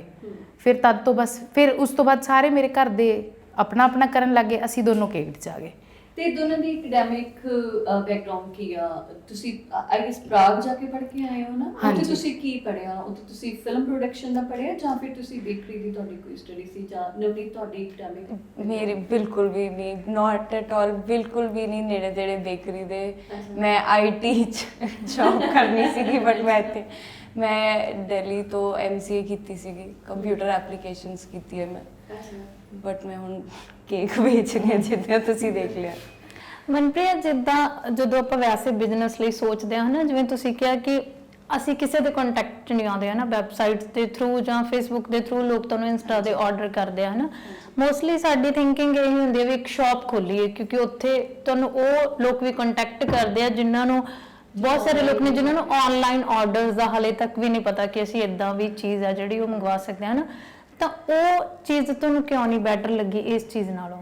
ਤੁਸੀਂ ਮੰਨੋਗੇ ਨਹੀਂ, ਸਾਨੂੰ ਮਤਲਬ ਜਿੱਥੇ ਅਸੀਂ ਗਏ ਆਪਣੇ ਕਲਾਊਡ ਬੇਕਰੀ ਵਾਲੇ ਕਨਸੈਪਟ ਬਾਰੇ ਸੁਣਾਇਆ ਕਿਸੇ ਨੂੰ, ਉਹਨਾਂ ਸਾਰਿਆਂ ਨੇ ਕਿਹਾ ਦੁਕਾਨ ਖੋਲੋ, ਤੁਹਾਡਾ ਨੈਕਸਟ ਸਟੈਪ ਕੀ ਹੈ, ਤੁਹਾਡੇ ਕੋਲ ਪੈਸੇ ਇਨਫ ਹੋ ਗਏ ਹੈ, ਰੈਵਨਿਊ ਜਨਰੇਟ ਹੋ ਰਿਹਾ, ਦੁਕਾਨ ਖੋਲੋ। ਬਟ ਪਤਾ ਕੀ ਹੈ, ਅਸੀਂ ਸਾਡੇ ਦੋਨਾਂ ਦਾ ਇਹ ਹੈ ਕਿ ਅਸੀਂ ਅਗਰ ਇਹ ਕੰਮ ਕਰ ਰਹੇ ਹਾਂ ਇੱਥੇ, ਅਸੀਂ ਦੁਨੀਆ 'ਚ ਕਿਤੇ ਵੀ ਜਾ ਕੇ ਕੁਝ ਹੋਰ ਕਰ ਸਕਦੇ ਹਾਂ। ਠੀਕ ਹੈ, ਚੂਜ਼ ਕੀਤਾ। ਮੈਨੂੰ ਬੈਕਗਰਾਊਂਡ ਬਾਰੇ ਤੁਸੀਂ ਪੁੱਛ ਰਹੇ ਸੀ, ਫਿਲਮ ਮੇਕਿੰਗ 'ਚ ਮੈਂ ਸਿਨੇਮਾਟੋਗ੍ਰਾਫੀ ਕੀਤੀ, ਤਾਂ ਜਿਵੇਂ ਅੱਜ ਕੈਮਰੇ ਲੱਗੇ ਨੇ ਮੈਨੂੰ ਦੇਖ ਕੇ ਬੜੀ ਖੁਸ਼ੀ ਜੀ ਹੋ ਰਹੀ ਹੈ ਕਿ back to basics. And film ਬੜੀ, it's very close to my heart, ਅਤੇ ਬੜੇ ਮੈਨੂੰ ਵਧੀਆ ਲੱਗਦਾ ਫਿਲਮ ਬਣਾਉਣਾ, ਫਿਲਮ ਦੇਖਣਾ। तो जब वो बैकग्राउंड तो मैं आई, मैं नाभे स्पैसीफिकली इसीलिए आई और इसीलिए रही कि नंबर 1 मैं विमेन ਜਿਹੜੀਆਂ ਕੁੜੀਆਂ ਨੇ, ਜਿਹੜੀਆਂ ਕੁੜੀਆਂ ਪਿੰਡਾਂ ਦੀਆਂ ਨੇੜੇ ਦੀਆਂ ਨੇ, ਉਹਨਾਂ ਨੂੰ ਬੈਟਰ ਜੌਬ ਓਪਰਚੁਨਿਟੀਜ਼ ਦੇ ਸਕੇ। ਉਹ ਘਰ ਜਾ ਕੇ ਕਿਉਂ ਮੀਨੀਅਲ ਜੌਬਸ ਕਰਨ, ਮਤਲਬ ਝਾੜੂ ਪੋਚਾ ਕਿਉਂ ਕਰਨ, ਉਹ ਜਾਂ ਟੇਲਰੀ ਕਿਉਂ ਕਰਨ, ਜਿਹੜੀ ਅੱਜ ਕੱਲ੍ਹ ਲੋਕ ਪੁੱਛਦੇ ਵੀ ਨਹੀਂ ਜ਼ਿਆਦਾ। ਸਾਰੇ ਬੁਟੀਕਾਂ 'ਚ ਜਾਣ ਦੇ ਸ਼ੌਕੀਨ ਨੇ, ਕੋਈ ਘਰਾਂ 'ਚ ਆ ਕੇ ਨਹੀਂ ਦਿੰਦਾ ਸੂਟ ਬਣਾਉਣ ਨੂੰ। ਸੋ ਮੈਂ ਉਹਨਾਂ ਨੂੰ ਇੱਕ ਆਊਟਲੈਟ ਦੇਣਾ ਚਾਹੁੰਦੀ ਸੀ। ਉਹੀ ਚੀਜ਼ ਨੇ ਮੈਨੂੰ ਇੱਥੇ बढ़ाई रखिया। इस करके जब सानू किसी ने बोलिया कि दुकान खोलो, सानू ये सीगा कि ना असी फ्यूचरिस्टिक सोच दे बंदे हाँ, क्योंकि वी आर यंग, असी नवें मिलेनियल जिमें कहते हैं कि सानू अगर असी दुकान वाले मॉडल च चले गए, उन्हें सानू बेड़ियां पा लैनियां एक तरह, बिकॉज असी कैफे च भी साडे बेड़ियां पै गई, 18 घंटे काम करते सी कैफे। असी मतलब तुसी उड़ी नहीं पाते, और बिजनेस ਦੇ ਵਿੱਚ ਜਦ ਤੁਸੀਂ ਫੇਲੀਅਰ ਨਹੀਂ ਦੇਖਿਆ, ਜੇ ਉੜੇ ਨਹੀਂ ਤਾਂ ਬਿਜ਼ਨਸ ਦੀ ਸਕਸੈਸ ਨਹੀਂ ਹੈ ਕੁਝ। ਫਿਰ ਸਾਨੂੰ ਸੀਗਾ ਦੁਕਾਨ 'ਤੇ ਜਾ ਕੇ ਫਿਰ ਸਾਨੂੰ ਹਰ ਰੋਜ਼ ਬਹਿਣਾ ਪਏਗਾ। ਉਸ ਤੋਂ ਬਾਅਦ ਇੱਥੋਂ ਚਲੋ ਮੰਨ ਲਓ 10 ਕੇਕ ਬਣਾ ਕੇ ਉੱਥੇ ਭੇਜੇ, ਫਿਰ ਉਸ 'ਚੋਂ 5 ਵਿਕਣਗੇ, 5 ਸੁੱਟਾਂਗੇ ਜਾਂ 5 ਪੁਰਾਣੇ ਵੇਚਾਂਗੇ ਲੋਕਾਂ ਨੂੰ। ਇਹ ਬਹੁਤ ਇੰਪੋਰਟੈਂਟ ਚੀਜ਼ ਹੈ ਕਿ ਸਾਨੂੰ ਸੀਗਾ ਕਿ ਸਾਡਾ ਕਸਟਮਰ ਜੋ ਵੀ ਸਾਡੇ ਕੋਲ ਆਵੇ ਉਹਦੇ ਲਈ ਚੀਜ਼ ਬਣੇ, ਫਰੈਸ਼ ਬਣੇ, ਜਿਹੜਾ ਫਲੇਵਰ ਚਾਹੀਦਾ, ਜਿਵੇਂ ਦਾ ਡਿਜ਼ਾਈਨ ਚਾਹੀਦਾ ਉਹਨਾਂ ਨੂੰ ਉਵੇਂ ਦਾ ਬਣੇ। ਉਹ ਇੱਕ ਦੁਕਾਨ ਤੋਂ ਹੋ ਹੀ ਨਹੀਂ ਸਕਦਾ, ਪਰ ਉਹਨਾਂ ਦੀ ਇਮੈਜੀਨੇਸ਼ਨ ਵਾਲੀ ਚੀਜ਼ ਉੱਥੇ ਬਣੀ ਪਈ ਨਹੀਂ ਹੋ ਸਕਦੀ, ਹੈ ਨਾ ਜੀ। ਫਿਰ ਉਸ ਚੀਜ਼ 'ਚ ਆਪਾਂ ਖਰਚਾ ਐਡ ਕਰੀਏ, ਬਿਜਲੀ, ਪਾਣੀ, ਬੰਦੇ ਰੱਖੀਏ, ਹੋਰ ਉੱਥੇ ਸਿਰਫ ਕਾਊਂਟਰ 'ਤੇ ਖੜਨ ਲਈ ਕੋਈ ਪ੍ਰੋਡਕਟਿਵਿਟੀ ਨਹੀਂ ਹੈ। ਮੈਨੂੰ ਇੱਕ ਗੱਲ ਦੱਸੋ, ਤੁਸੀਂ ਜਦ ਦੁਕਾਨ 'ਤੇ ਜਾਂਦੇ ਹੋ ਉੱਥੇ ਹਮੇਸ਼ਾ ਕੋਈ ਨਾ ਕੋਈ ਖੜਾ ਹੁੰਦਾ, ਕੀ ਕਰ ਰਹੇ ਹੁੰਦੇ ਉੱਥੇ? ਵੇਟ ਕਰ ਰਹੇ ਹੁੰਦੇ ਕਿ ਕਸਟਮਰ ਕਦ ਆਏਗਾ। ਇੱਥੇ ਸਭ ਕੁਝ ਫਲੋ ਵਿੱਚ ਚੱਲ ਰਿਹਾ ਹੁੰਦਾ, ਸਭ ਕੁਝ। ਇੱਧਰ ਕੋਈ ਐਵੇਂ ਹੱਥ 'ਤੇ ਹੱਥ ਧਰ ਕੇ ਨਹੀਂ ਖੜਾ ਕਿ ਹਾਂ ਚਲੋ ਕੋਈ ਕਸਟਮਰ ਆਏਗਾ ਤਦ ਹੀ ਮੇਰੀ ਸੇਲ ਹੋਏਗੀ, ਕਿਉਂਕਿ ਫੋਨ ਤਾਂ ਵੱਜਦੇ ਰਹਿੰਦੇ, ਇਨਕੁਆਇਰੀਜ਼ ਵੱਜਦੀ ਰਹਿੰਦੀਆਂ, ਜਿਵੇਂ WhatsApp 'ਤੇ ਹੀ ਹੁੰਦੀ ਹੈ ਸਾਡੀ ਮੋਸਟਲੀ ਇਨਕੁਆਇਰੀਜ਼। ਅਤੇ ਇਹੋ ਜਿਹਾ ਕੋਈ ਦਿਨ ਨਹੀਂ, ਇਹੋ ਜਿਹਾ ਕੋਈ ਘੰਟਾ ਨਹੀਂ ਜਦ 3 ਤੋਂ 4 ਇਨਕੁਆਇਰੀ ਵੱਜ ਨਾ ਰਹੀਆਂ ਹੋਣ। ਤਾਂ ਕੌਨਸਟੈਂਟ ਇੰਡਲਜੈਂਸ ਹੁੰਦੀ ਹੈ, ਅਸੀਂ ਲੱਗੇ ਰਹਿੰਦੇ, ਅਤੇ ਇਸ ਵਿੱਚ ਅਸੀਂ ਸਭ ਕੁਝ ਫਰੈਸ਼ ਦੇ ਪਾਉਂਦੇ ਹਾਂ। ਤੇ ਜਿਵੇਂ ਤੁਸੀਂ ਸਭ ਤੋਂ ਪਹਿਲਾਂ ਸ਼ੁਰੂ ਕੀਤਾ ਹੋਣਾ, ਮੰਨ ਲਓ ਤੁਸੀਂ ਸੋਸ਼ਲ ਮੀਡੀਆ ਪਲੇਟਫਾਰਮਸ 'ਤੇ ਗਏ, ਆਪਣਾ ਅਕਾਊਂਟ ਬਣਾਇਆ, ਤੇ ਫਿਰ ਕਦੋਂ ਤੁਹਾਨੂੰ ਰਿਸਪੌਂਸ ਹੋਣਾ ਸ਼ੁਰੂ ਹੋਇਆ? ਤੁਹਾਡਾ ਫਸਟ ਆਰਡਰ ਆਨਲਾਈਨ ਜਾਂ ਉਹ ਸਾਰੀਆਂ ਚੀਜ਼ਾਂ ਫਿਰ ਕਿਵੇਂ ਅੱਗੇ ਹੈਂਡਲ ਹੋਈਆਂ? ਕਿਉਂਕਿ ਜਦੋਂ ਤੱਕ ਸਾਨੂੰ ਕਿਸੇ ਚੀਜ਼ ਦਾ ਐਕਸਪੀਰੀਅੰਸ ਨਹੀਂ ਹੁੰਦਾ, ਸਾਨੂੰ ਇਹ ਵੀ ਨਹੀਂ ਪਤਾ ਹੁੰਦਾ ਵੀ ਇਹਦੇ ਵਿੱਚ ਚੈਲੰਜਸ ਕੀ ਹੋਣਗੇ, ਹੈ ਨਾ। ਬਿਲਕੁਲ। ਤਾਂ ਉਹ ਫਿਰ ਪਹਿਲੇ ਆਰਡਰ ਤੋਂ ਲੈ ਕੇ ਡਿਲੀਵਰ ਕਰਨ ਤੱਕ ਦਾ ਜੋ ਇੱਕ ਤੁਹਾਡਾ ਪ੍ਰੋਸੈਸ ਸੀਗਾ, ਫਸਟ ਐਕਸਪੀਰੀਅੰਸ, ਉਹ ਮੈਂ ਚਾਹੂੰਗੀ ਕਿ ਤੁਸੀਂ ਸ਼ੇਅਰ ਕਰੋ ਵੀ ਕਿਵੇਂ ਤੁਸੀਂ ਸ਼ੁਰੂ ਕੀਤਾ ਸੀ। ਹੋ ਸਕਦਾ ਇਹਦੇ ਨਾਲ ਦੇਖਣ ਵਾਲਿਆਂ ਨੂੰ ਇੱਕ ਟਿਪ ਵੀ ਚਲਿਆ ਜਾਵੇ ਵੀ ਕਿੱਦਾਂ ਸਟਾਰਟ ਕਰ ਸਕਦੇ ਆਪਾਂ। ਜਦ ਪਹਿਲਾਂ ਸ਼ੁਰੂ ਕੀਤਾ ਸੀ, ਮੈਨੂੰ ਯਾਦ ਹੈ ਸਾਡਾ ਪਲੰਬਰ ਹੈ ਭੁਪਿੰਦਰ ਸਿੰਘ, ਉਹਦਾ ਕੇਕ ਬਣਾਇਆ ਸੀ ਅਸੀਂ। ਹਾਂ, ਨਾਭੇ ਦਾ ਹੀ ਆ। ਉਹਨੂੰ ਮਤਲਬ ਕਿੰਨਾ ਸਪੋਰਟਿਵ ਹੁੰਦੇ ਨਾ ਲੋਕ ਆਸ-ਪਾਸ। ਉਹਨਾਂ ਨੇ ਬਣਵਾਇਆ ਸੀ ਆਪਣੀ ਵਾਈਫ ਲਈ ਕੇਕ, ਔਰ ਇੰਨਾ ਮਹਿੰਗਾ ਕੇਕ ਅਫੋਰਡ ਕਰਨਾ ਉਹਨਾਂ ਲਈ ਵੱਡੀ ਗੱਲ ਸੀ। ਉਹਨਾਂ ਲਈ ਬਣਾ ਕੇ ਅਸੀਂ ਰਾਤ ਭਰ ਬੈਠੇ ਰਹੇ ਸੀ, ਖੁਦ ਹੀ ਡਿਲੀਵਰ ਕਰਕੇ ਆਏ ਸੀ। ਠੀਕ ਹੈ। ਅਤੇ ਜਦ ਸੋਸ਼ਲ ਮੀਡੀਆ 'ਤੇ ਪ੍ਰੋਫਾਈਲ ਪਹਿਲਾਂ ਨਹੀਂ ਅਸੀਂ ਬਣਾਈ, ਪਹਿਲਾਂ ਕਿਉਂਕਿ ਬੈਕਗਰਾਊਂਡ ਤਾਂ ਸੀ ਨਹੀਂ ਕੋਈ, ਸਕਿੱਲ ਤਾਂ ਸਾਡਾ ਡਿਵੈਲਪ ਹੋ ਹੀ ਗਿਆ, ਹੁਣ ਵੀ ਡਿਵੈਲਪ ਹੁੰਦਾ ਹੀ ਰਹਿੰਦਾ ਹਰ ਰੋਜ਼ ਦਾ ਸਕਿੱਲ। ਅਤੇ ਸਿੱਖੀ ਗਈ ਮੈਂ, ਅਤੇ ਲੋਕ ਆਸ-ਪਾਸ ਦੇ ਮੰਮੀ ਦੇ ਫਰੈਂਡਸ ਨੇ ਲੈ ਲਿਆ ਸਲੋਨ 'ਚੋਂ। ਅਸੀਂ ਸਲੋਨ 'ਚ 2-4 ਕੇਕ ਰੱਖਦੇ ਸੀਗੇ, ਉੱਥੋਂ ਆ ਕੇ ਲੋਕਾਂ ਨੇ ਲੈਣੇ ਸ਼ੁਰੂ ਕਰਤੇ ਥੋੜ੍ਹੇ ਬਹੁਤੇ। ਜਿਹੜੀ ਮੇਜਰ ਮਾਰਕੀਟਿੰਗ ਅਸੀਂ ਸ਼ੁਰੂ ਕੀਤੀ, ਜਿਸ ਤਰੀਕੇ ਨਾਲ ਜੇ ਕੋਈ ਕਰਨਾ ਚਾਹੁੰਦਾ ਕਰੇ, ਇੰਸਟਾਗ੍ਰam ਤੇ ਅਕਾਊਂਟ ਬਣਾਇਆ ਸੀ। ਇੰਸਟਾਗ੍ਰam ਤੋਂ ਆਰਡਰ ਲੈ ਕੇ ਆਣਾ ਸੌਖਾ ਨਹੀਂ ਹੈ ਟਰਸਟ ਇਸ਼ੂਜ਼ ਵੀ ਹੁੰਦੇ ਆ ਲੋਕਾਂ ਨੂੰ ਕਿ ਪਤਾ ਨਹੀਂ ਕਿੰਨੇ ਕੁ ਸਹੀ ਨੇ ਇਹ ਬੰਦੇ ਕਿਆ ਬਣਾ ਰਹੇ ਨੇ। ਸਕੈਮ ਤਾਂ ਨਹੀਂ ਕਰ ਰਹੇ, ਸਿਰਫ ਪੈਸੇ ਲੈ ਕੇ ਭੱਜ ਤਾਂ ਨਹੀਂ ਜਾਣਗੇ। ਹਾਂ, ਜੋ ਕੁਆਲਿਟੀ ਕਿਦਾਂ ਦੀ ਐਗਜ਼ੈਕਟਲੀ, ਹਾਂਜੀ। ਤੇ ਫਿਰ ਕੀ ਹੋਇਆ ਕਿ ਅਕਾਊਂਟ ਬਣਾਤਾ ਸੀ, ਫੋਟੋਗ੍ਰਾਫੀ ਤੇ ਬੜਾ ਜ਼ੋਰ ਲਾਇਆ, ਵਧੀਆ ਫੋਟੋਆਂ ਪਾਣੀਆਂ ਸ਼ੁਰੂ ਕਰਤੀਆਂ। ਕਲਾਇੰਟ ਬਣਨਾ ਸ਼ੁਰੂ ਤਦ ਹੋਇਆ ਜਦ ਅਸੀਂ ਐਗਜ਼ੀਬਿਸ਼ਨਸ ਲਗਾਈਆਂ। ਅੱਛਾ। ਹਾਂ, ਮੇਜਰ ਕਲਾਇੰਟ ਸਾਡੇ ਤਦ ਬਣੇ ਕਿ ਇੱਕ ਵੈਡਿੰਗ ਐਗਜ਼ੀਬਿਸ਼ਨਸ ਹੁੰਦੀਆਂ ਨੇ, ਲਾਈਫਸਟਾਈਲ ਐਗਜ਼ੀਬਿਸ਼ਨਸ ਹੁੰਦੀਆਂ ਨੇ ਹਰ ਜਗ੍ਹਾ, ਪਟਿਆਲਾ, ਚੰਡੀਗੜ੍ਹ, ਪਟਿਆਲਾ, ਲੁਧਿਆਣੇ ਹੁੰਦੀ ਨਹੀਂ ਐਗਜ਼ੀਬਿਸ਼ਨਸ ਜਿੱਥੇ ਸੂਟਾਂ ਦੀ ਜੁਐਲਰੀ ਸਭ ਕੁਝ ਹੁੰਦਾ ਸੀ, ਸਭ ਕੁਝ ਲਗਜ਼ਰੀਅਸ ਆਈਟਮਸ ਵਗੈਰਾ ਡਿਸਪਲੇ ਹੁੰਦੀਆਂ ਨੇ। ਕੇਕ ਵਾਲੇ ਨਹੀਂ ਜਾਂਦੇ ਉੱਥੇ, ਹੁਣ ਜਾਣ ਲੱਗ ਗਏ ਨੇ ਕਿਉਂਕਿ ਅਸੀਂ ਸਟੈਪ ਕਰਕੇ ਦੇਖਿਆ, ਕਿਉਂਕਿ ਸਾਡੀ ਆਡੀਅנס ਜਿਵੇਂ ਯੂ نو ਵਿਮਨ ਹੈ ਮੋਸਟਲੀ ਆਡੀਅנס, ਫੋਨ ਕਰਕੇ ਜ਼ਿਆਦਾ ਵਿਮਨ ਸਾਨੂੰ ਕਰਦੀਆਂ। ਮੈਨ ਆਲਸੋ ਡੂ ਕਿ ਮੇਰੀ ਵਾਈਫ ਲਈ ਬਣਾ ਦਿਓ, ਮੇਰੇ ਬੱਚੇ ਲਈ ਬਣਾ ਦਿਓ, ਬਟ ਔਰਤਾਂ ਨੂੰ ਜ਼ਿਆਦਾ ਚਾਅ ਹੁੰਦਾ ਕਿ ਮੇਰਾ ਕੇਕ ਸੋਹਣਾ ਹੋਵੇ, ਹੈ ਨਾ। ਫਿਰ ਆਡੀਅנס ਸਾਡੀ ਉਹ ਐਗਜ਼ੀਬਿਸ਼ਨ 'ਤੇ ਹੀ ਆ ਰਹੀ ਸੀ ਅਤੇ ਸਾਨੂੰ ਲੱਗਿਆ ਕਿ ਇਹ ਸਾਡੀ ਓਪਰਚੁਨਿਟੀ ਹੈ। ਜਦ ਜਿਹੜਾ ਬੰਦਾ ਆ ਰਿਹਾ ਹੈ ਉਹੀ ਸਾਡਾ ਕਸਟਮਰ ਹੈ ਤਾਂ ਉਹਨੂੰ ਖਿਲਾ ਕੇ ਦੇਖੀਏ ਕਿਵੇਂ ਦਾ ਰਿਸਪੌਂਸ ਮਿਲਦਾ, ਉਹਦਾ ਟਰਸਟ ਗੇਨ ਕਰੀਏ ਅਸੀਂ। ਜਦ ਇੱਕ ਵਾਰ ਉਹਨੂੰ ਚੀਜ਼ ਖਿਲਾਤੀ, ਉਹਨਾਂ ਦੇ ਮੂੰਹ ਲਾਤੀ, ਫਿਰ ਤਾਂ ਉਹਨਾਂ ਨੇ ਆਣਾ ਹੀ ਹੈ। ਫਿਰ ਤਾਂ ਉਹਨਾਂ ਨੇ ਆਣਾ ਹੀ ਹੈ। ਬਸ ਇੰਨੀ ਜਿਹੀ ਗੱਲ ਸੀਗੀ। ਅਤੇ ਫਿਰ ਆਪਾਂ ਐਵਰੀ ਮੰਥ, ਹਰ ਮਹੀਨੇ ਇੱਕ ਨਾ ਇੱਕ ਐਗਜ਼ੀਬਿਸ਼ਨ, ਦਿਨ ਤੋਂ ਰਾਤ ਤੱਕ ਖੜੇ ਹੋ ਕੇ 2-2 3-3 ਧੁੱਪਾਂ 'ਚ ਖੜੇ ਹੋ ਕੇ ਅਸੀਂ ਐਗਜ਼ੀਬਿਸ਼ਨਾਂ ਲਗਾਈਆਂ। ਬਿਲਕੁਲ ਨਾ ਹੋ ਗਈ ਸਾਡੀ, ਪਰ ਜਿਵੇਂ ਦਾ ਰਿਸਪੌਂਸ ਮਿਲਿਆ ਇੰਨੀ ਖੁਸ਼ੀ ਹੋਈ ਅਤੇ ਉਸ ਤੋਂ ਬਾਅਦ ਲੋਕ ਗੱਲ ਕਰਦੇ ਹੈ ਕਿ ਹਾਂ ਮੈਂ ਉੱਥੇ ਖਾਈ ਸੀ, ਉਸ ਤੋਂ ਬਾਅਦ ਆਰਡਰ ਆਉਣਾ ਸ਼ੁਰੂ ਹੋ ਗਿਆ। ਓਕੇ, ਤੇ ਮੈਨੂੰ ਉਹ ਚੀਜ਼ ਇਹਨਾਂ ਦੇ ਬਹੁਤ ਖਾਸ ਲੱਗਦੀ ਹੈ ਕਿ ਜੋ ਬਿਜ਼ਨਸ ਰਨ ਕਰ ਰਹੀਆਂ ਨੇ ਉਹ ਵੀ ਦੋਨੋਂ ਕੁੜੀਆਂ ਨੇਗੀਆਂ। ਤੇ ਚਲੋ ਅੱਜ ਦੇ ਟਾਈਮ 'ਚ ਆਪਾਂ ਇਹ ਨਹੀਂ ਕਹਿ ਸਕਦੇ ਵੀ ਇਹ ਹੋ ਹੀ ਨਹੀਂ ਸੀ ਸਕਦਾ, ਹੈ ਨਾ, ਇਹ ਪੋਸੀਬਲ ਹੈ। ਪਰ ਅੱਜ ਦੇ ਟਾਈਮ 'ਚ ਆਪਾਂ ਇਹ ਚੀਜ਼ ਨੂੰ ਬਹੁਤ ਸੋਹਣਾ ਵੀ ਕਹਿ ਸਕਦੇ ਹਾਂ ਕਿ ਦੋ ਕੁੜੀਆਂ ਇੱਕ ਬਿਜ਼ਨਸ ਰਨ ਕਰਦੀਆਂ ਅਤੇ ਉਸ ਤੋਂ ਅੱਗੋਂ ਜੋ ਉਹਨਾਂ ਦਾ ਸਟਾਫ ਆ ਉਹ ਵੀ ਸਾਰਾ ਕੁੜੀਆਂ ਦਾ, ਹੈ ਨਾ। ਜਿੱਦਾਂ ਨਵਨੀਤ ਸਾਨੂੰ ਟੂਰ ਦੇ ਰਹੇ ਸੀਗੇ ਅਤੇ ਇਹ ਦੱਸਦੇ ਸੀ ਕਿ ਮੈਂ ਇਹਨਾਂ ਨੂੰ ਪੁੱਛਿਆ, ਮੈਂ ਕਿਹਾ ਵੀ ਫਿਰ ਇਹਨਾਂ ਨੂੰ ਸਿਖਾਇਆ ਵੀ ਤੁਸੀਂ? ਕਹਿੰਦੇ ਹਾਂ, ਕਹਿੰਦੇ ਕੁਛ ਕੁੜੀਆਂ ਸਾਡੇ ਕੋਲ ਇੱਦਾਂ ਦੀਆਂ ਸੀਗੀਆਂ ਵੀ ਜਿਨ੍ਹਾਂ ਨੂੰ ਬੇਕਰੀ ਦਾ ਕੁਛ ਵੀ ਨਹੀਂ ਸੀ ਪਤਾ, ਕਿਉਂਕਿ ਕਹਿੰਦੇ ਬੰਦਾ ਕਿਹੜਾ ਸਕਿੱਲ ਲੈ ਕੇ ਜੰਮਦਾ। ਕਹਿੰਦੇ ਉਹ ਇੱਥੇ ਆਈਆਂ ਅਤੇ ਸਾਡਾ ਜਿਹੜਾ ਸੀਨੀਅਰ ਸਟਾਫ ਸੀਗਾ ਅਤੇ ਉਹਨਾਂ ਤੋਂ ਹੀ ਸਿੱਖ ਸੁੱਖ ਗਈਆਂ, ਹੈ ਨਾ। ਅਤੇ ਇਹ ਆਈਡੀਆ ਕਿਵੇਂ ਤੁਹਾਨੂੰ ਆਇਆ ਸੀਗਾ ਕਿ ਅਸੀਂ ਬਿਲਕੁਲ ਫਰੈਸ਼ਰ ਬਿਨਾਂ ਕਿਸੇ ਟੈਕਨੀਕ ਵਾਲਾ ਬੰਦਾ ਲੈ ਕੇ ਆਈਏ, ਜਾਂ ਸਟਾਫ ਦੇ ਵਿੱਚ ਅਸੀਂ ਸਿਰਫ ਕੁੜੀਆਂ ਹੀ ਰੱਖੀਏ? ਬਹੁਤ ਹੀ ਇੰਟਰਸਟਿੰਗ ਕੁਐਸਚਨ ਪੁੱਛਿਆ ਤੁਸੀਂ ਮੈਨੂੰ। ਮਨਪ੍ਰੀਤ ਔਰ ਮੇਰਾ ਵੀ ਕੋਈ ਬੈਕਗਰਾਊਂਡ ਨਹੀਂ ਹੈ ਬੇਕਰੀ 'ਚ, ਅਸੀਂ ਵੀ ਸਿੱਖਿਆ ਦੇਖ ਕੇ YouTube 'ਤੇ ਸਿਰਫ ਮਾਰ ਕੇ। ਤਾਂ ਜੇ ਸੋਚਿਆ ਸੀ ਕਿ ਜੇ ਅਸੀਂ ਸਿੱਖ ਸਕਦੇ ਹਾਂ ਤਾਂ ਇਹ ਕਿਉਂ ਨਹੀਂ ਸਿੱਖ ਸਕਦੇ। ਔਰ ਸਾਰੀ ਮੋਸਟਲੀ ਯੰਗ ਹੀ ਕੁੜੀਆਂ ਹੁੰਦੀਆਂ, ਯੰਗ ਕੁੜੀਆਂ ਨੂੰ ਚੀਜ਼ਾਂ ਸਿਖਾਉਣਾ ਬਹੁਤ ਸੌਖਾ ਹੈ ਕਿਉਂਕਿ ਹਲੇ ਮੋਲਡ ਹੋਣਾ ਉਹਨਾਂ ਨੇ, ਜਿਵੇਂ ਮਰਜ਼ੀ ਕਰ ਲਓ। ਅਤੇ ਤੁਸੀਂ ਮੰਨੋਗੇ ਨਹੀਂ, ਬਟ ਕੋਈ ਵੀ ਬੇਕਰੀ ਟ੍ਰੇਨਿੰਗ ਦਾ ਨਹੀਂ ਹੈ ਬੈਕਗਰਾਊਂਡ, ਕਿਸੇ ਦਾ ਵੀ ਨਹੀਂ ਹੈ। ਕੋਈ ਵੀ ਇੱਥੇ ਕਿਸੇ ਨੂੰ ਕੁਝ ਪਤਾ ਨਹੀਂ ਸੀਗਾ ਕਿ ਕੇਕ 'ਚ ਪੈਂਦਾ ਕੀ ਹੈ, ਕਿਵੇਂ ਬਣਦਾ। ਘਰ ਵੀ ਨਹੀਂ ਬੇਕਿੰਗ ਕੀਤੀ ਕਿਉਂਕਿ ਕਿਸ ਕੋਲ ਹੁੰਦੇ ਅਵਨ, ਸਭ ਕੋਲ ਨਹੀਂ ਹੁੰਦੀ ਪ੍ਰਿਵਿਲੇਜ ਅਵਨ 'ਚ ਰੱਖਣ ਦੀ, ਹੈ ਨਾ। ਅਤੇ ਸਾਨੂੰ ਸੀਗਾ ਜੇ ਅਸੀਂ ਕਰ ਸਕਦੇ ਹਾਂ ਵੀ ਕਰ ਸਕਦੇ ਹਾਂ। ਅਤੇ 1-2 ਕੁੜੀਆਂ ਨੂੰ ਸਿਖਾਉਣਾ ਸ਼ੁਰੂ ਕੀਤਾ YouTube 'ਤੇ ਦੇਖ ਕੇ। ਅਸੀਂ ਵੀ YouTube ਤੋਂ ਹੀ ਦੇਖਿਆ ਸੀਗਾ, ਦੇਖ ਕੇ ਟੱਕਰਾਂ ਮਾਰ ਕੇ ਉਹਨਾਂ ਨੇ ਵੀ ਸਾਡੇ ਨਾਲ ਸਿੱਖਿਆ ਅਤੇ ਫਿਰ ਉਹਨੂੰ ਹੀ ਅੱਗੇ ਟ੍ਰੇਨ ਕਰ ਦਿੰਦੀਆਂ ਕੁੜੀਆਂ।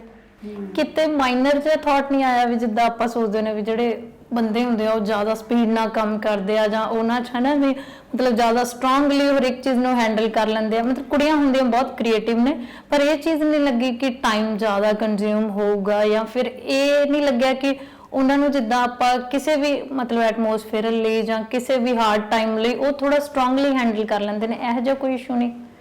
ਇਨਫੈਕਟ ਤੁਸੀਂ ਜੋ ਕਹਿ ਰਹੇ ਹੋ ਨਾ, ਕਿਸੇ ਨੇ ਸਾਨੂੰ ਸੁਜੈਸਟ ਵੀ ਕੀਤਾ ਸੀ ਤੁਸੀਂ ਕਾਹਤੋਂ ਕੁੜੀਆਂ ਰੱਖ ਰਹੇ ਹੋ ਕਿ ਬੇਕਿੰਗ ਦਾ ਕੰਮ ਭਾਰਾ ਹੁੰਦਾ, ਚੱਕਣ ਚੁੱਕਣ ਵਾਲਾ ਹੁੰਦਾ ਅਤੇ ਕੁੜੀਆਂ ਕਿਵੇਂ ਕਰਨਗੀਆਂ। ਅਤੇ ਉਸ ਟਾਈਮ ਥੋਟ ਤਾਂ ਆ ਹੀ ਜਾਂਦਾ, ਜੇ ਕੋਈ ਐਵੇਂ ਕਹਿੰਦਾ ਨਵਾਂ ਕੰਮ ਤੁਸੀਂ ਸ਼ੁਰੂ ਕਰਦੇ ਹੋ, ਕੌਨਫੀਡੈਂਸ ਤੁਹਾਡੇ 'ਚ ਹੁੰਦਾ ਨਹੀਂ। ਤਾਂ ਉਸ ਵੇਲੇ ਲੱਗਿਆ ਸੀ ਕਿ ਮੇਬੀ ਮੈਨੂੰ ਮੁੰਡੇ ਕਰਨੇ ਚਾਹੀਦੇ ਨੇ ਹਾਇਰ। ਪਰ ਫਿਰ ਮੈਂ ਕਿਹਾ ਫਿਰ ਪੁਆਇੰਟ ਹੀ ਕਿਆ ਹੋ ਗਿਆ ਸਾਡੇ ਕੰਮ ਕਰੇ ਦਾ। ਫਿਰ ਹੁਣ ਉਹ ਤੁਸੀਂ ਮੰਨੋਗੇ ਨਹੀਂ, ਜਿਹੜੇ ਮਿਸਤਰੀ ਸਾਡੇ ਕੋਲ ਆ ਜਾਂਦੇ ਨੇ ਉਹਨਾਂ ਤੋਂ ਬੈਟਰ ਲੱਕੜ ਠੋਕ ਲੈਂਦੀਆਂ ਨੇ, ਕਿਉਂਕਿ ਅਸੀਂ ਵੁਡਨ ਗਿਫਟਿੰਗ ਵੀ ਕਰਦੀਆਂ। ਆ ਕੇ ਜੇ ਸਾਡੇ ਕੋਲ ਮਿਸਤਰੀ ਵਗੈਰਾ ਕੋਈ ਆਏ ਨੇ, ਉਹ ਕਹਿਣਗੇ ਜੀ ਲੱਕੜ ਨਹੀਂ ਚੱਕੀ ਜਾਂਦੀ ਜੀ, ਭਾਰੀ ਹੈ। ਮੈਂ ਕਿਹਾ ਰੁਕ ਜਾ, ਮੈਂ 2 ਕੁੜੀਆਂ ਅੰਦਰੋਂ ਬੁਲਾਉਂਗੀ, ਸਭ ਚੱਕ ਦਿੰਦੀਆਂ ਨੇ। ਤੁਸੀਂ ਜਿਹੜੀ ਮਰਜ਼ੀ ਚੀਜ਼ ਕਹਿ ਦਿਓ, ਡਰਿਲ ਚਲਾਉਣੀ ਹੈ, ਗ੍ਰਾਈਂਡਰ ਚਲਾਉਣਾ, ਕਿਹੜੀ ਮਸ਼ੀਨ ਚਲਾਉਣੀ ਹੈ, ਉੱਪਰ ਵਰਕਸ਼ਾਪ 'ਚ ਉਹ ਚਲਾ ਲੈਂਦੀਆਂ ਨੇ, ਆਪ ਕੱਟਦੀਆਂ ਨੇ। ਬੇਕਿੰਗ ਦੇ ਵਿੱਚ ਕਿਹੜੀ ਮਸ਼ੀਨ ਠੀਕ ਕਰਨੀ ਹੈ, ਫਿਊਜ਼ ਉੜ ਗਿਆ ਸੀ ਸਾਡਾ 2-3 ਪਹਿਲਾਂ ਬਿਜਲੀ ਦਾ, 2-3 ਕੁੜੀਆਂ ਉਹਨਾਂ ਨੂੰ ਫਿਊਜ਼ ਵੀ ਲਾਉਣਾ ਆਉਂਦਾ। ਕਿ ਤੁਸੀਂ ਕਿੰਨਿਆਂ ਤੇ ਰਿਲਾਈ ਕਰ ਸਕਦੇ ਹੋ, ਬੰਦਾ ਤਾਂ ਆਏਗਾ ਨਹੀਂ ਇਸ ਟਾਈਮ ਤੇ, ਕੇਕ ਤਾਂ ਬਣ ਕੇ ਜਾਣੇ ਹੀ ਨੇ। ਮੈਂ ਆਵਾਜ਼ ਮਾਰੀ, ਮੈਂ ਕਿਹਾ ਠੀਕ ਕਰ ਦੇ, ਗਈ, ਉਹਨੇ ਫਿਊਜ਼ ਠੀਕ ਕਰਤਾ। ਜੇ ਨਹੀਂ ਆਂਦਾ ਸੀਗਾ ਤਾਂ ਉਸ ਵੇਲੇ ਇਹਨਾਂ ਨੂੰ ਪਹਿਲਾਂ ਹੀ ਕਹਿਣਾ ਸ਼ੁਰੂ ਕਰਤਾ ਸੀ ਸਿੱਖੋ।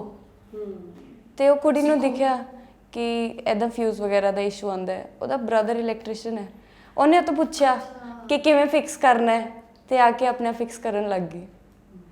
ਐਂਡ ਤੁਹਾਨੂੰ ਪਤਾ ਹੈ ਕਿ ਸਾਡੀ ਬੇਕਰੀ ਇੰਡਸਟਰੀ ਡੋਮੀਨੇਟਡ ਹੈ ਵਿਦ ਮੈਨ। ਸਭ ਤੋਂ ਜ਼ਿਆਦਾ ਮੈਨ ਹੀ ਇੰਪਲੋਏ ਹੁੰਦੇ ਹੈ ਇਸ ਇੰਡਸਟਰੀ 'ਚ। ਤੇ ਆਈਡੀਆ ਤਾਂ ਇਹ ਸੀਗਾ ਨਾ ਕਿ ਮੈਂ ਕੋਈ ਸੈਕਸਿਸਟ ਕਮੈਂਟ ਨਹੀਂ ਕਹਿ ਰਹੀ, ਬਟ ਆਦਮੀਆਂ ਨੂੰ ਮਿਲ ਜਾਂਦੀ ਹੈ ਜੌਬਸ, ਕੁੜੀਆਂ ਨੂੰ ਔਖਾ ਹੁੰਦਾ ਹੈ। ਨਹੀਂ ਤਾਂ ਉਹੀ ਮੀਨੀਅਲ ਜੌਬਸ ਜਿਵੇਂ ਸਫਾਈ ਕਰ ਲਈ ਜਾਂ ਬਰਤਨ ਕਰ ਲਏ ਜਾਂ ਕੁਝ, ਕਿੰਨੀ ਕੁ ਸਿੱਖਣ ਨੂੰ ਮਿਲਦਾ ਉਸ ਚੀਜ਼ 'ਚ। ਅੱਗੇ ਕਿੰਨੀ ਕੁ ਜੌਬ ਵਧੀਆ ਲੈ ਸਕਦੇ। ਇੱਧਰੋਂ ਜੇ ਛੱਡ ਕੇ ਕਿਸੇ ਹੋਰ ਬੇਕਰੀ 'ਚ ਵੀ ਜਾਂਦੀਆਂ, ਇਹਨਾਂ ਨੂੰ ਈਜ਼ੀਲੀ ਜੌਬ ਮਿਲ ਜਾਏਗੀ, ਸਕਿੱਲ ਵੀ ਮਿਲ ਗਿਆ ਇਹਨਾਂ ਨੂੰ, ਤੇ ਅੱਗੇ ਤਨਖਾਹ ਵੀ ਵੱਧਦੀ ਰਹੇਗੀ। ਉੱਥੇ ਤਾਂ ਉੱਥੇ ਹੀ ਰਹਿ ਜਾਣਾ ਸੀਗਾ। ਤੇ ਹੁਣ ਤੱਕ ਤੁਸੀਂ ਕਿੰਨਾ ਸੈਟੀਸਫਾਈ ਫੀਲ ਕਰਦੇ ਹੋ ਵੀ ਜੋ ਅਸੀਂ ਡਿਸੀਜਨ ਲਿਆ ਸੀ ਉਸ ਟਾਈਮ ਤੁਹਾਨੂੰ ਲੱਗ ਗਿਆ ਹੋਣਾ ਵੀ ਰਿਸਕ ਵੀ ਹੋ ਸਕਦਾ ਆ, ਹਨਾ, ਜਾਂ ਅਸੀਂ ਲਾਸ 'ਚ ਵੀ ਜਾ ਸਕਦੇ ਹਾਂ, ਤੇ ਹੁਣ ਕਿਵੇਂ ਚੱਲ ਰਿਹਾ ਸਾਰਾ ਕੁਝ, ਕਿੰਨੀ ਸੈਟੀਸਫੈਕਸ਼ਨ ਆ? ਤੂੰ ਲੈਂਗੀ?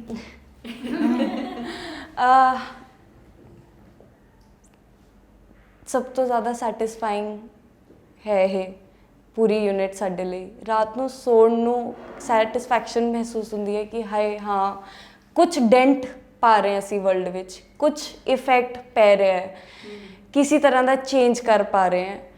ਮੰਨਿਆ ਰਿਸਕ ਸੀਗਾ ਤੇ ਅਸੀਂ ਵਾਪਸ ਆਏ, ਇੱਥੇ ਨਾਭੇ 'ਚ ਸੈਟਲ ਹੋਏ, but Har rose every day ਸਾਨੂੰ ਇੰਨੀ ਖੁਸ਼ੀ ਮਹਿਸੂਸ ਹੁੰਦੀ ਹੈ ਕਿ ਸਾਰੇ ਰਿਸਕ ਲਿੱਤੇ, ਸਭ ਕੁਝ ਅਕੰਪਲਿਸ਼ ਹੋ ਗਿਆ ਸਾਡਾ, ਸਭ ਕੁਝ ਬਹੁਤ ਵਧੀਆ ਚੱਲ ਰਿਹਾ। ਕਦੀ ਕਦੀ ਹੁੰਦਾ ਹੈ, ਬਹੁਤ ਘੱਟ ਟਾਈਮ ਹੁੰਦਾ ਹੈ ਜਦ ਕੋਈ ਚੀਜ਼ ਸਹੀ ਨਹੀਂ ਬੇਕ ਹੋਈ ਜਾਂ ਕੁਝ ਖਰਾਬ ਹੋ ਗਿਆ, ਕੋਈ ਮਸ਼ੀਨ, ਉਸ ਟਾਈਮ ਹੁੰਦਾ ਹਾਏ। ਫਿਰ ਉਸੇ ਟਾਈਮ ਬੈਠ ਕੇ ਸੋਚਦੇ ਹਾਂ ਕਿ ਹਾਏ ਇੰਨੀ ਜਿਹੀ ਚੀਜ਼ ਸ਼ੁਰੂ ਕੀਤੀ ਸੀ, ਐਡੀ ਵੱਡੀ ਹੋ ਗਈ ਹੈ। ਉਸ ਟਾਈਮ ਬਹੁਤ ਖੁਸ਼ੀ ਮਹਿਸੂਸ ਹੁੰਦੀ ਹੈ। ਪ੍ਰੈਸ਼ਰ ਹੁੰਦਾ, ਇਹਨੇ ਬੋਲਿਆ ਨਹੀਂ, ਜ਼ਿਆਦਾ ਚੰਗੀਆਂ ਗੱਲਾਂ ਕਰ ਗਈ, ਬਟ ਇਟਸ ਟਰੂ। ਪ੍ਰੈਸ਼ਰ ਕਿੰਨਾ ਹੁੰਦਾ, ਹੁਣ ਨਹੀਂ ਹੁੰਦਾ ਇੰਨਾ ਪ੍ਰੈਸ਼ਰ ਹੁੰਦਾ। ਮੈਂ ਤੁਹਾਨੂੰ ਦੱਸਦੀ ਹਾਂ, ਪ੍ਰੈਸ਼ਰ ਹੁੰਦਾ, ਐਂਗਜ਼ਾਈਟੀ ਹੁੰਦੀ ਹੈ ਕਿ ਬਈ ਇੱਧਰ ਲੈ ਗਏ, ਇਹਨੂੰ ਅੱਗੇ ਵੀ ਲੈ ਕੇ ਜਾਣਾ ਹੈ। ਕਿਉਂਕਿ ਮਤਲਬ ਮੈਨੂੰ ਇਹ ਓਵਰ ਅਚੀਵਰ ਕਹਿੰਦੇ ਕਿ ਤੈਨੂੰ ਹਰ ਵੇਲੇ ਲੱਗਿਆ ਰਹਿੰਦਾ, ਅੱਗੇ ਅੱਗੇ ਵਧੋ, ਫਸਟ ਆਉਣਾ। ਪਰ ਮੈਨੂੰ ਇਹ ਹੁੰਦਾ ਕਿ ਜਿਵੇਂ ਹੁਣ ਆਹ 25 ਕੁੜੀਆਂ ਦਾ ਕਰੂ ਹੈ, ਇਹਨੂੰ 100 ਦਾ ਕਰੀਏ। ਹੋਰ ਪਿੰਡਾਂ ਦੇ ਵਿੱਚ ਲਾਈਕ ਜਿਵੇਂ ਇੱਕ ਮੇਜਰ ਜਿਵੇਂ ਨਾਭਾ ਹੈ, ਇਹਦੇ ਅਰਾਊਂਡ ਸਰਕਲ ਜੇ ਘੁਮਾਓ, ਪਟਿਆਲਾ, ਚੰਡੀਗੜ੍ਹ ਸਾਰੇ ਆ ਜਾਂਦੇ ਨੇ ਵੱਡੇ ਏਰੀਆਜ਼ ਜਿੱਥੇ ਅਸੀਂ ਡਿਲੀਵਰੀਜ਼ ਦਿੰਦੇ ਹਾਂ। ਮੈਨੂੰ ਇਹ ਹੈ ਕਿ ਆਪਾਂ ਇਹੋ ਜਿਹਾ ਕੋਈ ਹੋਰ ਏਰੀਆ ਲੱਭੀਏ ਜਿਹਦੇ 100 ਕਿਲੋਮੀਟਰ ਹੋਰ ਕਰ ਸਕੀਏ ਔਰ ਉਹਦੇ ਨਾਲ ਦਾ ਯੂਨਿਟ ਰੈਪਲੀਕੇਟ ਕਰੀਏ। ਤਾਂ ਉਹਦਾ ਪ੍ਰੈਸ਼ਰ, ਉਹਦੀ ਐਂਗਜ਼ਾਇਟੀ, ਸਟ੍ਰੈਸ ਜ਼ਰੂਰ ਹੁੰਦਾ, ਬਿਕੋਜ਼ ਤੁਹਾਡੇ ਫਿਰ ਬੋਝ ਜਿਹਾ ਹੋ ਜਾਂਦਾ ਨਾ ਕਿ ਅਗਰ ਇੰਨਾ ਕਰ ਰਹੇ ਹੋ ਤਾਂ ਹੋਰ ਕਿਉਂ ਨਹੀਂ। ਤੇ ਇਹ ਤਾਂ ਸਾਰੀਆਂ ਵਧੀਆ ਚੀਜ਼ਾਂ ਕਹਿ ਗਈ, ਬਹੁਤ ਚੀਜ਼ਾਂ ਨੇ। ਇਸ ਲਈ ਪਾਰਟਨਰਸ ਹੈ ਨਾ, ਅਸੀਂ ਉਹ ਸਟ੍ਰੈਸ ਲੈਂਦੀ ਹੈ, ਮੈਂ ਨਹੀਂ ਲੈਂਦੀ, ਮੈਂ ਰਿਲੈਕਸ ਕਰਦੀ ਕਿ ਹੋ ਆਪਾਂ ਜਾਏਗਾ। ਤੁਹਾਡੇ ਐਪੀਸੋਡ ਤੋਂ ਪਹਿਲਾਂ ਇਹਨਾਂ ਦੇ ਫਾਦਰ ਨੇ ਇਹੀ ਗੱਲ ਕਹੀ ਸੀ, ਜਿਹੜੀਆਂ ਕੁਆਲਿਟੀਆਂ ਉਹਦੇ ਵਿੱਚ ਸੀਗੀਆਂ ਉਹਨੂੰ ਉਧਰ ਫੋਕਸ ਨਹੀਂ ਕਰਨਾ ਪਿਆ, ਜਿਹੜੀਆਂ ਕੁਆਲਿਟੀਆਂ ਨਵਨੀਤ ਦੇ ਵਿੱਚ ਸੀਗੀਆਂ ਤਾਂ ਮਨਪ੍ਰਿਆ ਨੂੰ ਉਧਰ ਫੋਕਸ ਨਹੀਂ ਕਰਨਾ ਪਿਆ। ਇਸ ਕਰਕੇ ਕਹਿੰਦੇ ਉਹ ਮਤਲਬ ਆਪਾਂ ਕਹਿ ਸਕਦੇ ਇੱਕ ਪਰਫੈਕਟ ਕੰਬੀਨੇਸ਼ਨ ਆ ਇਸ ਬਿਜ਼ਨਸ ਨੂੰ ਚਲਾਉਣ ਦੇ ਲਈ, ਹੈ ਨਾ। ਦੇਖੋ, ਕਿਸੇ ਵੀ ਸਕਸੈਸ ਦਾ ਕੋਈ ਲਾਸਟ ਪੁਆਇੰਟ ਨਹੀਂ ਹੁੰਦਾ, ਹਨਾ। ਤੁਸੀਂ ਕੰਟੀਨਿਊਸਲੀ, ਤੁਹਾਨੂੰ ਨਹੀਂ ਪਤਾ ਹੁੰਦਾ ਕਿ ਉਹਦੀ ਪੀਕ ਕੀ ਆ, ਤੁਸੀਂ ਉਹਦੇ ਵੱਲ ਚੱਲਦੇ ਰਹਿੰਦੇ ਹੋ ਨਾ। ਇਸ ਟਾਈਮ ਜਿੱਦਾਂ ਤੁਸੀਂ ਸ਼ੁਰੂਆਤ 'ਚ ਕਿਹਾ ਵੀ ਪਲੰਬਰ ਸੀਗੇ ਫਸਟ ਕਸਟਮਰ ਤੁਹਾਡੇ, ਹਨਾ, ਤਾਂ ਹੁਣ ਇਸ ਟਾਈਮ ਤੁਹਾਡੇ ਕਲਾਇੰਟਸ ਨੇ ਜਿਹੜੇ ਉਹ ਕਿਵੇਂ ਦੇ ਨੇ? ਮੈਡੀਓਕਰਸ ਹੁੰਦੇ ਆ ਜਾਂ ਜਿਵੇਂ ਕੇਕ ਦੀ ਰੇਂਜ ਆ, ਕਾਸਟ ਹੈ ਹਨਾ, ਉਹਦੇ ਹਿਸਾਬ ਨਾਲ ਕਿੱਦਾਂ ਦੇ ਤੁਹਾਡੇ ਕਲਾਇੰਟਸ ਨੇ ਜਿਹੜੇ ਤੁਹਾਡੇ ਤੱਕ ਅਪਰੋਚ ਕਰਦੇ ਆ? ਨਵਨੀਤ ਦੇ ਪਾਈ ਇਹਦਾ ਆਨਸਰ, ਇਹ ਸੇਲਸ ਵਾਲੀ ਹੈ। ਮੈਂ ਆਪਰੇਸ਼ਨ, ਸੇਲਸ ਹੈ, ਪ੍ਰੋਡਕਸ਼ਨ ਹੈ। ਤੇ ਦੇਖੋ ਜੀ, ਅਪਰ ਮਿਡਲ ਕਲਾਸ ਤੋਂ ਐਲੀਟ ਕਲਾਸ ਲੈਂਦੇ ਆ ਸਾਡੇ ਕੇਕਸ। ਸਪੈਸ਼ਲੀ ਜਿਹੜਾ ਮਿਲੇਨੀਅਲ ਹੈ, ਜਿਹਨੇ ਹੁਣੇ ਜੌਬ ਕਰਨੀ ਸ਼ੁਰੂ ਕੀਤੀ ਹੈ, ਉਹਨਾਂ ਨੂੰ ਹੁੰਦਾ ਕਿ ਮੈਂ ਆਪਣਾ ਬਰਥਡੇ ਆਪਣੀ ਵਾਈਫ ਦਾ, ਗਰਲਫ੍ਰੈਂਡ ਦਾ, ਬॉयਫ੍ਰੈਂਡ ਦਾ, ਜਿੱਦਾਂ ਮਰਜ਼ੀ ਸਪੈਸ਼ਲ ਕਰਾਂ। ਉਹ ਲੈਂਥ ਚੱਲ ਜਾਣਗੇ ਕਿ ਮੈਂ ਇਸ ਸੈਲਰੀ 'ਚੋਂ ਥੋੜ੍ਹੇ ਜਿਹੇ ਐਕਸਟਰਾ ਪੈਸੇ ਪਾ ਕੇ ਮੈਂ ਕੇਕ ਵਧੀਆ ਕਰਨਾ ਹੈ। ਤਾਂ ਉੱਥੇ ਮਿਡਲ ਕਲਾਸ ਵੀ ਅਫੋਰਡ ਕਰ ਲੈਂਦੇ ਹੈ। ਅੱਜ ਕੱਲ ਸ਼ੌਂਕ ਸਾਰਿਆਂ ਨੇ ਵਧੀਆ ਚੀਜ਼ਾਂ ਦੇ ਪਾਲੇ ਹੋਏ ਆ, ਇਸ ਲਈ ਸਾਡਾ ਕੰਮ ਚੱਲਦਾ ਹੈ ਕਿ ਵਧੀਆ ਕੁਆਲਿਟੀ ਹੋਵੇ, ਵਧੀਆ ਚੀਜ਼ ਮਿਲੇ, ਖਾਈਏ ਜੋ ਆਪਾਂ ਗੰਦਾ ਰॉ ਮਟੀਰੀਅਲ ਦਾ ਨਾ ਖਾਈਏ ਹੈ ਜੀ। ਜਿਹੜੇ ਨਾਰਮਲ ਬੇਕਰੀਜ਼ ਵਗੈਰਾ ਹੁੰਦੀਆਂ ਪਤਾ ਨਹੀਂ ਕੀ ਯੂਜ਼ ਹੁੰਦਾ ਉਹਦੇ ਵਿੱਚ, ਵਿਪਡ ਕਰੀਮ ਯੂਜ਼ ਹੁੰਦੀ ਆ, ਆਪਾਂ ਬਟਰ ਕਰੀਮ ਯੂਜ਼ ਕਰਦੇ, ਬਟਰ ਪਾਉਂਦੇ ਆ। ਤਾਂ ਸਾਰੇ ਜਿਹੜੇ ਕਸਟਮਰ ਜਾਂ ਬੰਦਾ ਜਾਂ ਵਿਮਨ ਜੋ ਚਾਹੁੰਦੇ ਹੈ ਕਿ ਆਪਾਂ ਵਧੀਆ ਚੀਜ਼ ਕੰਜ਼ਿਊਮ ਕਰੀਏ, ਉਹ ਸਾਡਾ ਕਸਟਮਰ ਹੈ। ਮਿਡਲ ਕਲਾਸ, ਅਪਰ ਮਿਡਲ ਕਲਾਸ, ਐਲੀਟ ਕਲਾਸ। ਵੱਡੇ ਵੱਡੇ ਕੇਕ, ਵੈਡਿੰਗ ਕੇਕ 6-7 ਟੀਅਰ ਦੇ ਵੀ ਜਾਂਦੇ ਆ, ਬਟ ਅੱਧਾ ਕਿਲੋ ਦਾ ਕੇਕ ਵੀ ਕਰਦੇ ਹਾਂ ਅਸੀਂ ਫਿਰ। ਹਾਂਜੀ। ਤੇ ਜਿਵੇਂ ਮੈਂ ਦੇਖ ਰਹੀ ਸੀ ਕਿ ਤੁਹਾਡੇ ਵੀ 1 kg ਆ ਜਿਹੜਾ 1 kg ਕੇਕ ਆ ਉਹ 2500 ਦਾ ਆ, ਹੈ ਨਾ? ਤੇ ਮਤਲਬ ਮੇਰੇ ਹਿਸਾਬ ਦੇ ਨਾਲ ਬਹੁਤ ਹਾਈਐਸਟ ਪ੍ਰਾਈਸ ਆ ਹੁਣ ਤੱਕ ਦੀ ਮੇਰੇ ਹਿਸਾਬ ਨਾਲ, ਹੈ ਨਾ? ਤੇ ਇਹ ਇੰਨੀ ਪ੍ਰਾਈਸ ਤੁਸੀਂ ਕਿਉਂ ਇੰਨੀ ਜ਼ਿਆਦਾ ਰੱਖੀ ਹੋਈ ਆ? ਪ੍ਰਾਈਸ ਦਾ ਰੀਜ਼ਨ ਇਹ ਹੈ, ਪਹਿਲੀ ਗੱਲ ਤਾਂ ਰॉ ਮਟੀਰੀਅਲ।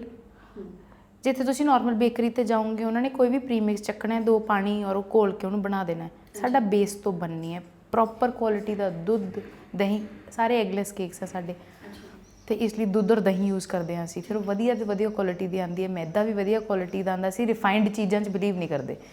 ਇਨਫੈਕਟ ਨਵਨੀਤ ਔਰ ਮੈਂ ਕੇਕ ਡਿਕੌਂਸ਼ੀਅਸ ਖੋਲ੍ਹਣ ਦਾ ਸੋਚ ਰਹੇ ਹਾਂ, ਜਿਸ ਦੇ ਵਿੱਚ ਸਿਰਫ ਆਪਾਂ ਵੀਗਨ ਚੀਜ਼ਾਂ ਬਣਾਵਾਂਗੇ, ਪਿਓਰੈਸਟ ਚਾਕਲੇਟ ਤੋਂ ਬਣਾਵਾਂਗੇ ਚੀਜ਼ਾਂ। ਉਹ ਸਾਡਾ ਅਲੱਗ ਹੁਣ ਵੈਂਚਰ ਹੋਣ ਵਾਲਾ ਹੈ। ਬਟ ਇਸ ਲਈ ਪਹਿਲਾਂ ਤਾਂ ਰॉ ਮਟੀਰੀਅਲ ਦੀ ਗੱਲ ਆ ਜਾਂਦੀ ਹੈ, ਪ੍ਰੀਮੀਅਮ ਰॉ ਮਟੀਰੀਅਲ ਹੈ। ਉਸ ਤੋਂ ਬਾਅਦ ਦੂਜੀ ਚੀਜ਼ ਜਿਹੜੀ ਬੇਕਰੀਜ਼ ਨਾਰਮਲੀ ਆਪਰੇਟ ਕਰਦੀਆਂ ਨੇ, ਜਿਹੜੀ ਸ਼ਾਇਦ ਤੁਹਾਨੂੰ 1 ਕਿਲੋ ਕੇਕ 500, 600, 700, ਕੁਝ 1200, ਜਿੰਨੇ ਬੇਕਰਸ ਤੇ ਚੱਲ ਜਾਓ 1400 ਦਾ।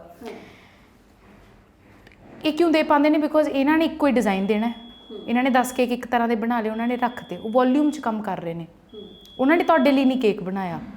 ਤੁਸੀਂ ਸਾਡੇ ਕੋਲ ਆਓਗੇ, ਅਸੀਂ ਉਹ ਬੇਕਿੰਗ ਵੀ ਤੁਹਾਡੇ ਲਈ ਹੋ ਰਹੀ ਹੈ, ਸਵੇਰੇ ਅਵਨ ਤੁਹਾਡੇ ਲਈ ਚੱਲਿਆ, ਉਹ ਸਭ ਤੋਂ ਪ੍ਰੀਮੀਅਮ ਇਨਗਰੀਡੀਐਂਟ ਯੂਜ਼ ਹੋਇਆ, ਫਿਰ ਉਹਦੇ ਉੱਪਰ ਡਿਜ਼ਾਈਨਿੰਗ ਹੋਏਗੀ। ਹਰ ਬੱਚਾ ਬੈਠ ਕੇ ਇੱਥੇ ਤੁਹਾਡੇ ਕੇਕ ਲਈ ਸਮਾਨ ਹੱਥਾਂ ਨਾਲ ਬਣਾਉਂਦਾ ਹੈ। ਸ਼ੂਗਰ ਕਰਾਫਟਿੰਗ ਤੁਸੀਂ ਦੇਖੀ ਹੈ ਕਿ ਹੱਥਾਂ ਨਾਲ ਫੁੱਲ ਬਣਾਉਣੇ, ਹਰ ਚੀਜ਼ ਨੂੰ ਬੜੀ ਲੇਬਰ ਇੰਟੈਂਸਿਵ ਕੰਮ ਹੈ। ਉਹ ਲੇਬਰ ਦੇ ਨਾਲ ਫਿਰ ਉਸ ਤੋਂ ਬਾਅਦ ਉਹ ਕੇਕ ਨੀਚੇ ਜਾਊਗਾ, ਫਿਰ ਉਹ ਇੱਕ ਸਪੈਸੀਫਿਕ ਕਲਰ 'ਚ ਤਿਆਰ ਹੋਊਗਾ। ਉਹਦੇ ਨੀਚੇ ਜਿਹੜਾ ਫੱਟਾ ਲੱਗਿਆ ਉਹਦੇ ਉੱਪਰ ਵੀ ਇੱਕ ਸਪੈਸੀਫਿਕ ਰੰਗ ਲੱਗੂਗਾ, ਸਮਾਨ ਵੀ ਉਹੀ ਥੀਮ ਦਾ ਲੱਗੂਗਾ। ਇਹ ਸਭ ਕੁਝ ਹੋ ਗਿਆ, ਕੱਢ ਕੇ ਲਾਇਆ ਜਾਏਗਾ ਸਾਰਾ ਕੁਝ ਟਾਈਮ। ਮਤਲਬ ਤੁਸੀਂ ਸਮਝ ਲਓ ਇੱਕ ਕੇਕ ਨੂੰ 2 ਤੋਂ 3 ਦਿਨ ਲੱਗ ਜਾਂਦੇ ਬੰਦੇ ਇੱਕ ਕੇਕ ਨੂੰ। ਉਹ ਚਾਹੇ ਅੱਧਾ ਕਿਲੋ ਦਾ ਹੋਵੇ, ਚਾਹੇ 1 ਕਿਲੋ ਦਾ ਹੋਵੇ, ਚਾਹੇ ਉਹ 7 ਟੀਅਰ ਦਾ ਹੋਵੇ, ਟਾਈਮ ਉਹਨੂੰ ਓਨਾ ਹੀ ਲੱਗਣਾ। ਤੇ ਇਸ ਲਈ ਤੁਹਾਨੂੰ ਇੱਕ ਕੇਕ ਬਣ ਗਿਆ ਵਧੀਆ, ਬਿਲਕੁਲ ਕੁਆਲਿਟੀ ਦਾ ਬਣ ਗਿਆ, ਉਸ ਤੋਂ ਬਾਅਦ ਉਹ ਤੁਹਾਡੇ ਘਰ ਪਹੁੰਚ ਰਿਹਾ।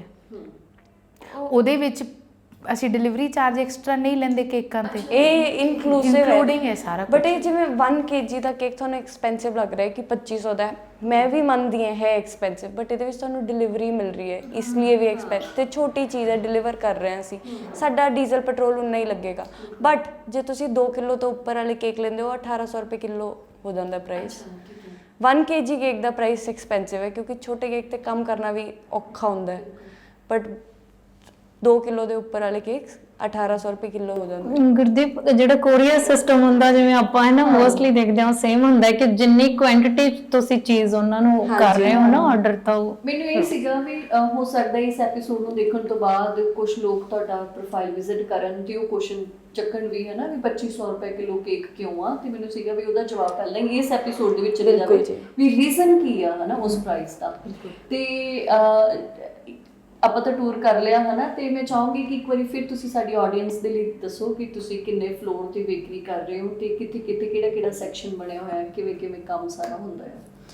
ਅਸੀਂ 3 ਸਟੋਰੀ ਹੈ, ਤੁਹਾਨੂੰ ਮੈਂ ਪ੍ਰੋਸੈਸ ਦੱਸ ਦਿੰਦੀ ਹਾਂ 1 by 1। ਫਰਸਟ ਸਟੈਪ ਹੁੰਦਾ ਹੈ ਇਨਕੁਆਇਰੀ ਲੈਣਾ ਤੇ ਐਡਮਿਨਿਸਟ੍ਰੇਸ਼ਨ। ਕਿਸੇ ਦਾ WhatsApp ਆਉਂਦਾ ਹੈ ਜਾਂ ਕਾਲ ਆਉਂਦਾ ਹੈ, ਫੇਸਬੁੱਕ, ਇੰਸਟਾਗ੍ਰਾਮ, ਜੋ ਵੀ, ਕਿ ਮੈਨੂੰ ਇਹ ਕੇਕ ਚਾਹੀਦਾ ਹੈ, ਇਸ ਫਲਾਣੀ ਤਰੀਕ ਨੂੰ ਚਾਹੀਦਾ ਤੇ ਇੱਥੇ ਚਾਹੀਦਾ ਹੈ। ਫਿਰ ਅਸੀਂ ਉਹਨਾਂ ਨੂੰ ਡਿਜ਼ਾਈਨ ਭੇਜਦੇ ਹਾਂ, ਉਹ ਸਿਲੈਕਟ ਕਰਦੇ ਹਾਂ, ਚੇਂਜਸ ਜੋ ਵੀ ਚਾਹੀਦੀਆਂ, ਕਸਟਮਾਈਜ਼ੇਸ਼ਨ ਕਰਾਉਣੀ ਹੈ, ਉਹਦੇ ਅਕੋਰਡਿੰਗ ਸਾਨੂੰ ਦੱਸਿਆ ਜਾਂਦਾ ਹੈ। ਫਿਰ ਐਡਵਾਂਸ ਲਿੱਤਾ ਜਾਂਦਾ ਉਹਨਾਂ ਤੋਂ, 50% ਐਡਵਾਂਸ ਲੈ ਕੇ ਅਸੀਂ ਉਹਦਾ ਆਰਡਰ ਕਨਫਰਮ ਕਰ ਦਿੰਦੇ ਹਾਂ। ਜਦ ਆਰਡਰ ਕਨਫਰਮ ਹੋ ਜਾਂਦਾ ਹੈ, ਫਿਰ ਹੋ ਜਾਂਦਾ ਹੈ ਆਰਡਰ ਬੇਕਿੰਗ 'ਚ। ਬੇਕਿੰਗ 'ਚ 1 ਦਿਨ ਪਹਿਲਾਂ ਹੀ ਪ੍ਰੋਸੈਸ ਹੋਣਾ ਸ਼ੁਰੂ ਹੁੰਦਾ ਹੈ ਕੇਕ, ਠੀਕ ਹੈ ਜੀ। ਤੇ ਕੇਕ ਜਦ ਬਣਨਾ ਸ਼ੁਰੂ ਹੁੰਦਾ ਹੈ ਬੇਕਿੰਗ 'ਚ, ਨਾਲ ਕਰੀਮਸ ਵਗੈਰਾ ਵੀ ਬਣਦੀਆਂ ਨੇ। ਸਪੰਜ ਜਦ ਠੰਡਾ ਹੋ ਜਾਂਦਾ ਹੈ, ਫਿਰ ਜਾਂਦਾ ਹੈ ਸਟੈਪ 3 ਤੇ, ਜਿਹਦੇ ਵਿੱਚ ਸਪੰਜ ਨੂੰ ਲੈ ਕੇ ਕਰੀਮਿੰਗ ਕੀਤੀ ਜਾਂਦੀ ਹੈ ਉਹਦੇ ਅੰਦਰ, ਤੇ ਉਹਦੇ ਬਾਹਰ।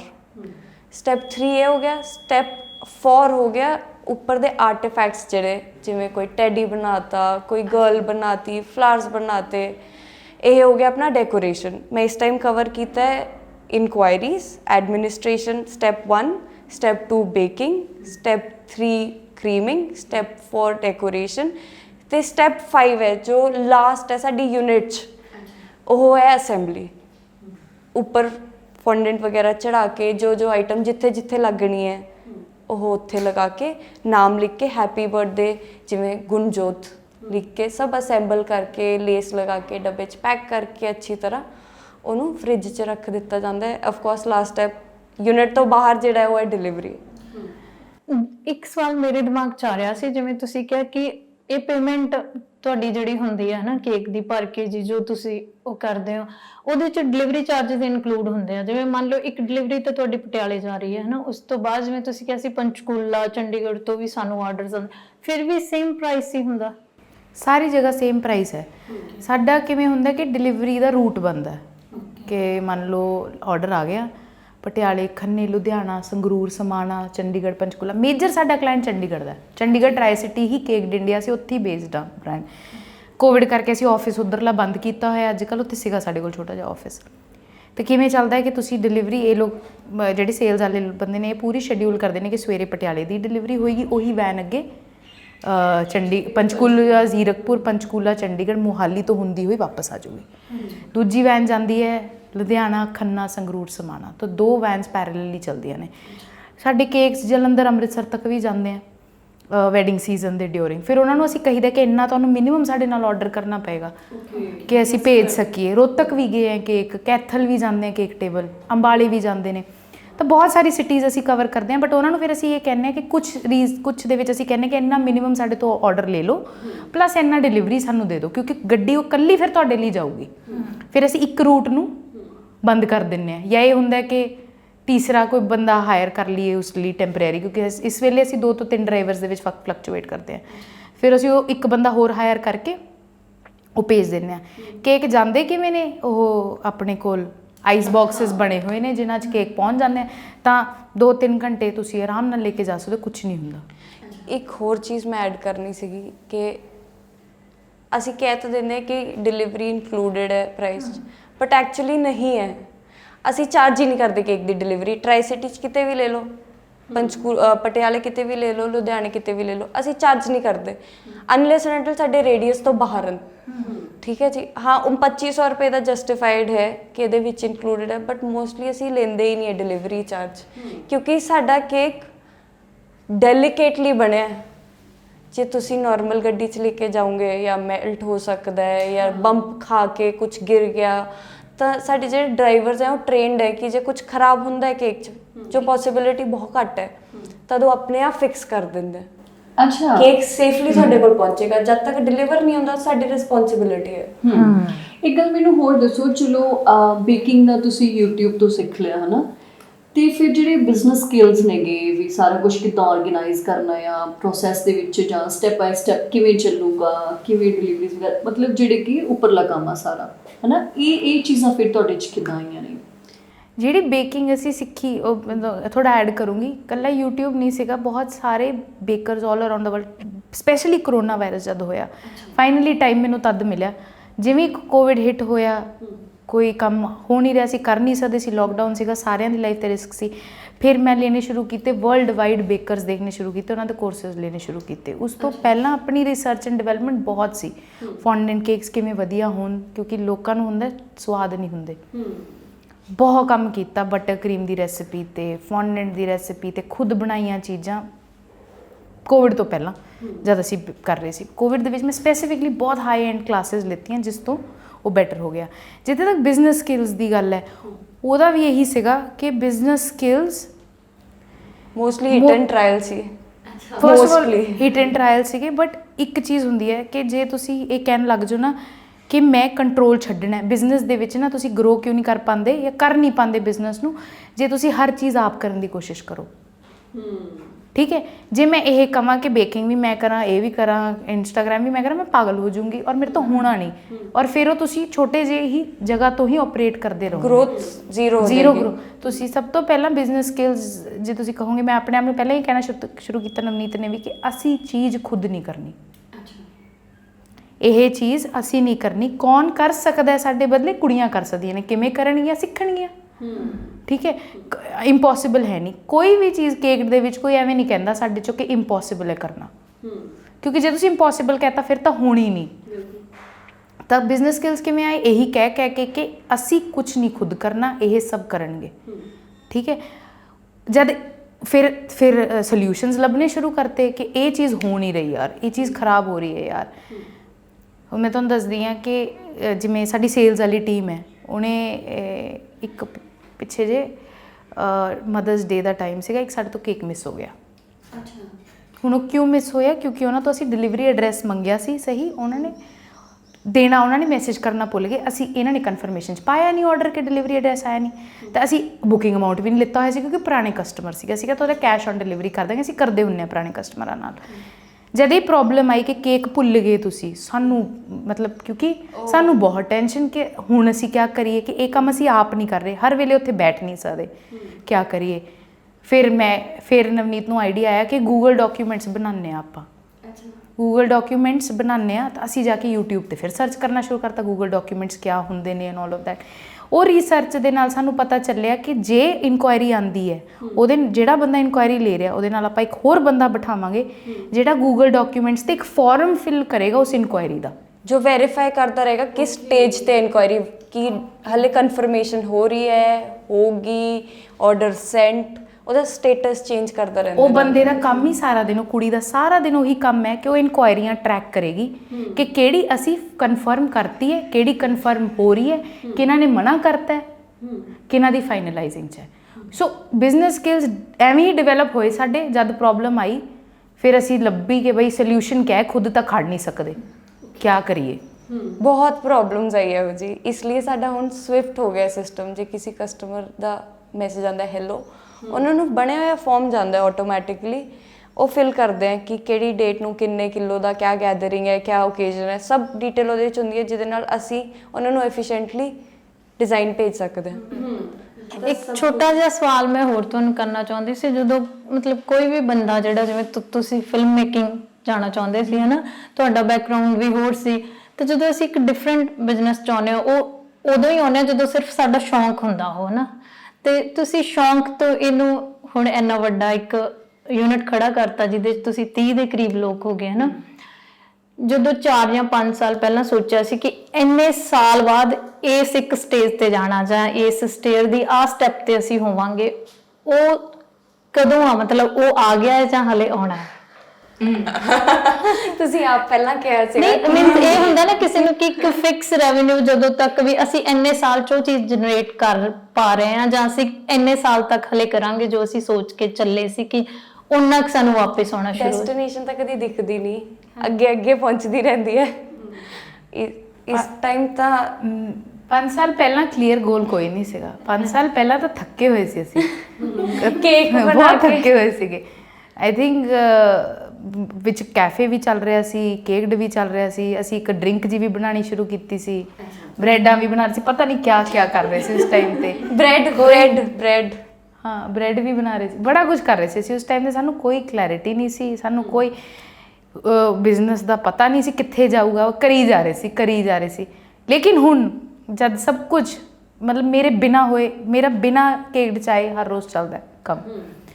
ਮੈਂ 15 ਦਿਨ ਅਸੀਂ ਈਸਟ ਇੰਡੀਆ ਵੀ ਜਾ ਕੇ ਆਏ, ਸਾਨੂੰ ਘੁੰਮਣ ਦਾ ਵੀ ਬੜਾ ਸ਼ੌਂਕ ਹੈ, ਤਾਂ ਮੇਰੇ ਬਿਨਾ ਹੁੰਦਾ ਕੰਮ। ਹੁਣ ਮੈਨੂੰ ਕਲੀਅਰ ਹੁਣ ਮੈਂ ਬਿਜ਼ਨਸ ਕਲਾਸਿਸ ਲੈਣ ਲੱਗੀ ਹਾਂ, ਬਿਜ਼ਨਸ ਸਕਿੱਲ ਡਿਵੈਲਪਮੈਂਟ ਆਨਲਾਈਨ ਲੈਣ ਲੱਗੀ ਹਾਂ, ਲੀਡਰਸ਼ਿਪ ਪ੍ਰੋਗਰਾਮਸ 'ਤੇ ਮੈਂ ਹੁਣ ਜਿੰਨੀ ਮੇਰੇ ਕੋਲ ਪੈਸੇ ਆਉਂਦੇ ਮੈਂ ਖਰਚਦੀ ਹਾਂ ਕਿ ਮੈਂ ਸਿੱਖਾਂ। ਹੁਣ ਕਲੀਅਰ ਗੋਲਸ ਦਿਖਦੇ ਆ, ਹੁਣ ਹੁੰਦਾ ਕਿ 10 ਯੂਨਿਟ ਇਹਦੇ ਨਾਲ ਦੇ ਹੋਣ ਕਿ 5 ਸਾਲ ਦੇ ਵਿੱਚ ਹੁਣ ਦਿਖਦੇ ਨੇ ਉਹ ਕਲੀਅਰ ਗੋਲ। 5 ਸਾਲ ਪਹਿਲਾਂ ਤਾਂ ਕੁਝ ਨਹੀਂ ਪਤਾ ਸੀ ਕਿਆ ਹੋ ਰਿਹਾ। ਇੱਕ ਹੋਰ ਕਮੈਂਟ ਮੈਨੂੰ ਪੱਕਾ ਇਸ ਐਪੀਸੋਡ ਤੇ ਆਉਣਾ ਵੀ ਸਾਰੀ ਪੈਸੇ ਦੀ ਖੇਡ ਆ, ਜਿਹਦੇ ਕੋਲ ਪੈਸਾ ਹੁੰਦਾ ਉਹ ਸਾਰਾ ਕੁਛ ਹੀ ਕਰ ਲੈਂਦਾ ਹੈ ਨਾ। ਕੋਈ ਤੁਸੀਂ ਕੀ ਸੋਚਦੇ ਹੋ ਕਿ ਪੈਸਾ ਮਾਇਨੇ ਰੱਖਦਾ ਆ ਕੋਈ ਵੀ ਕੰਮ ਸ਼ੁਰੂ ਕਰਨ ਦੇ ਵਿੱਚ? ਓਬਵੀਅਸਲੀ ਮਤਲਬ ਹਰ ਕਿਤੇ ਜ਼ਰੂਰਤ ਆ ਪੈਸੇ ਦੀ, ਹੈ ਨਾ। ਤੇ ਅਗਰ ਕਿਸੇ ਕੋਲ ਹੈ ਤੇ ਉਹਨੇ ਤਾਂ ਸਟਾਰਟ ਕਰ ਹੀ ਲੈਣਾ ਆ। ਅਗਰ ਤੁਸੀਂ ਕਿਸੇ ਮੀਡੀਓਕਰ ਫੈਮਿਲੀ ਨੂੰ ਬਿਲੋਂਗ ਕਰਦੇ ਹੋ, ਤੁਹਾਡੇ ਕੋਲ ਉਹਨਾਂ ਫਾਈਨੈਂਸ਼ੀਅਲ ਸੋਰਸ ਹੈ ਨਹੀਂ ਗੇ, ਹਨਾ, ਤਾਂ ਫਿਰ ਉਹਦੇ ਲਈ ਤੁਸੀਂ ਕੀ ਕਹਿਣਾ ਚਾਹੁੰਦੇ ਹੋ? ਬੇਸਿਕਲੀ ਫਾਈਨੈਂਸ਼ੀਅਲ ਰਿਸੋਰਸਿਸ ਨੂੰ ਲੈ ਕੇ ਐਵੇਂ ਹੈ ਕਿ ਅਸੀਂ ਵੀ ਜਦ ਸ਼ੁਰੂ ਕੀਤਾ ਸੀਗਾ ਨਾ, ਸਾਡੇ ਕੋਲ ਇਨਫ ਰਿਸੋਰਸਿਸ ਸੀ ਨਹੀਂ। ਇਨਫੈਕਟ ਹਲੇ ਤੱਕ ਨਹੀਂ ਹੈਗੇ, ਹਲੇ ਤੱਕ ਨਹੀਂ ਹੈਗੇ। ਐਂਡ ਯੂ ਵੋਂਟ ਬਿਲੀਵ ਮੀ ਕਿ ਬਈ 25 ਲੋਕ ਕੰਮ ਕਰ ਰਹੇ ਨੇ, ਇੰਨੇ ਕੇਕ ਜਾਂਦੇ ਨੇ, ਇਹਨਾਂ ਕੋਲ ਨਹੀਂ।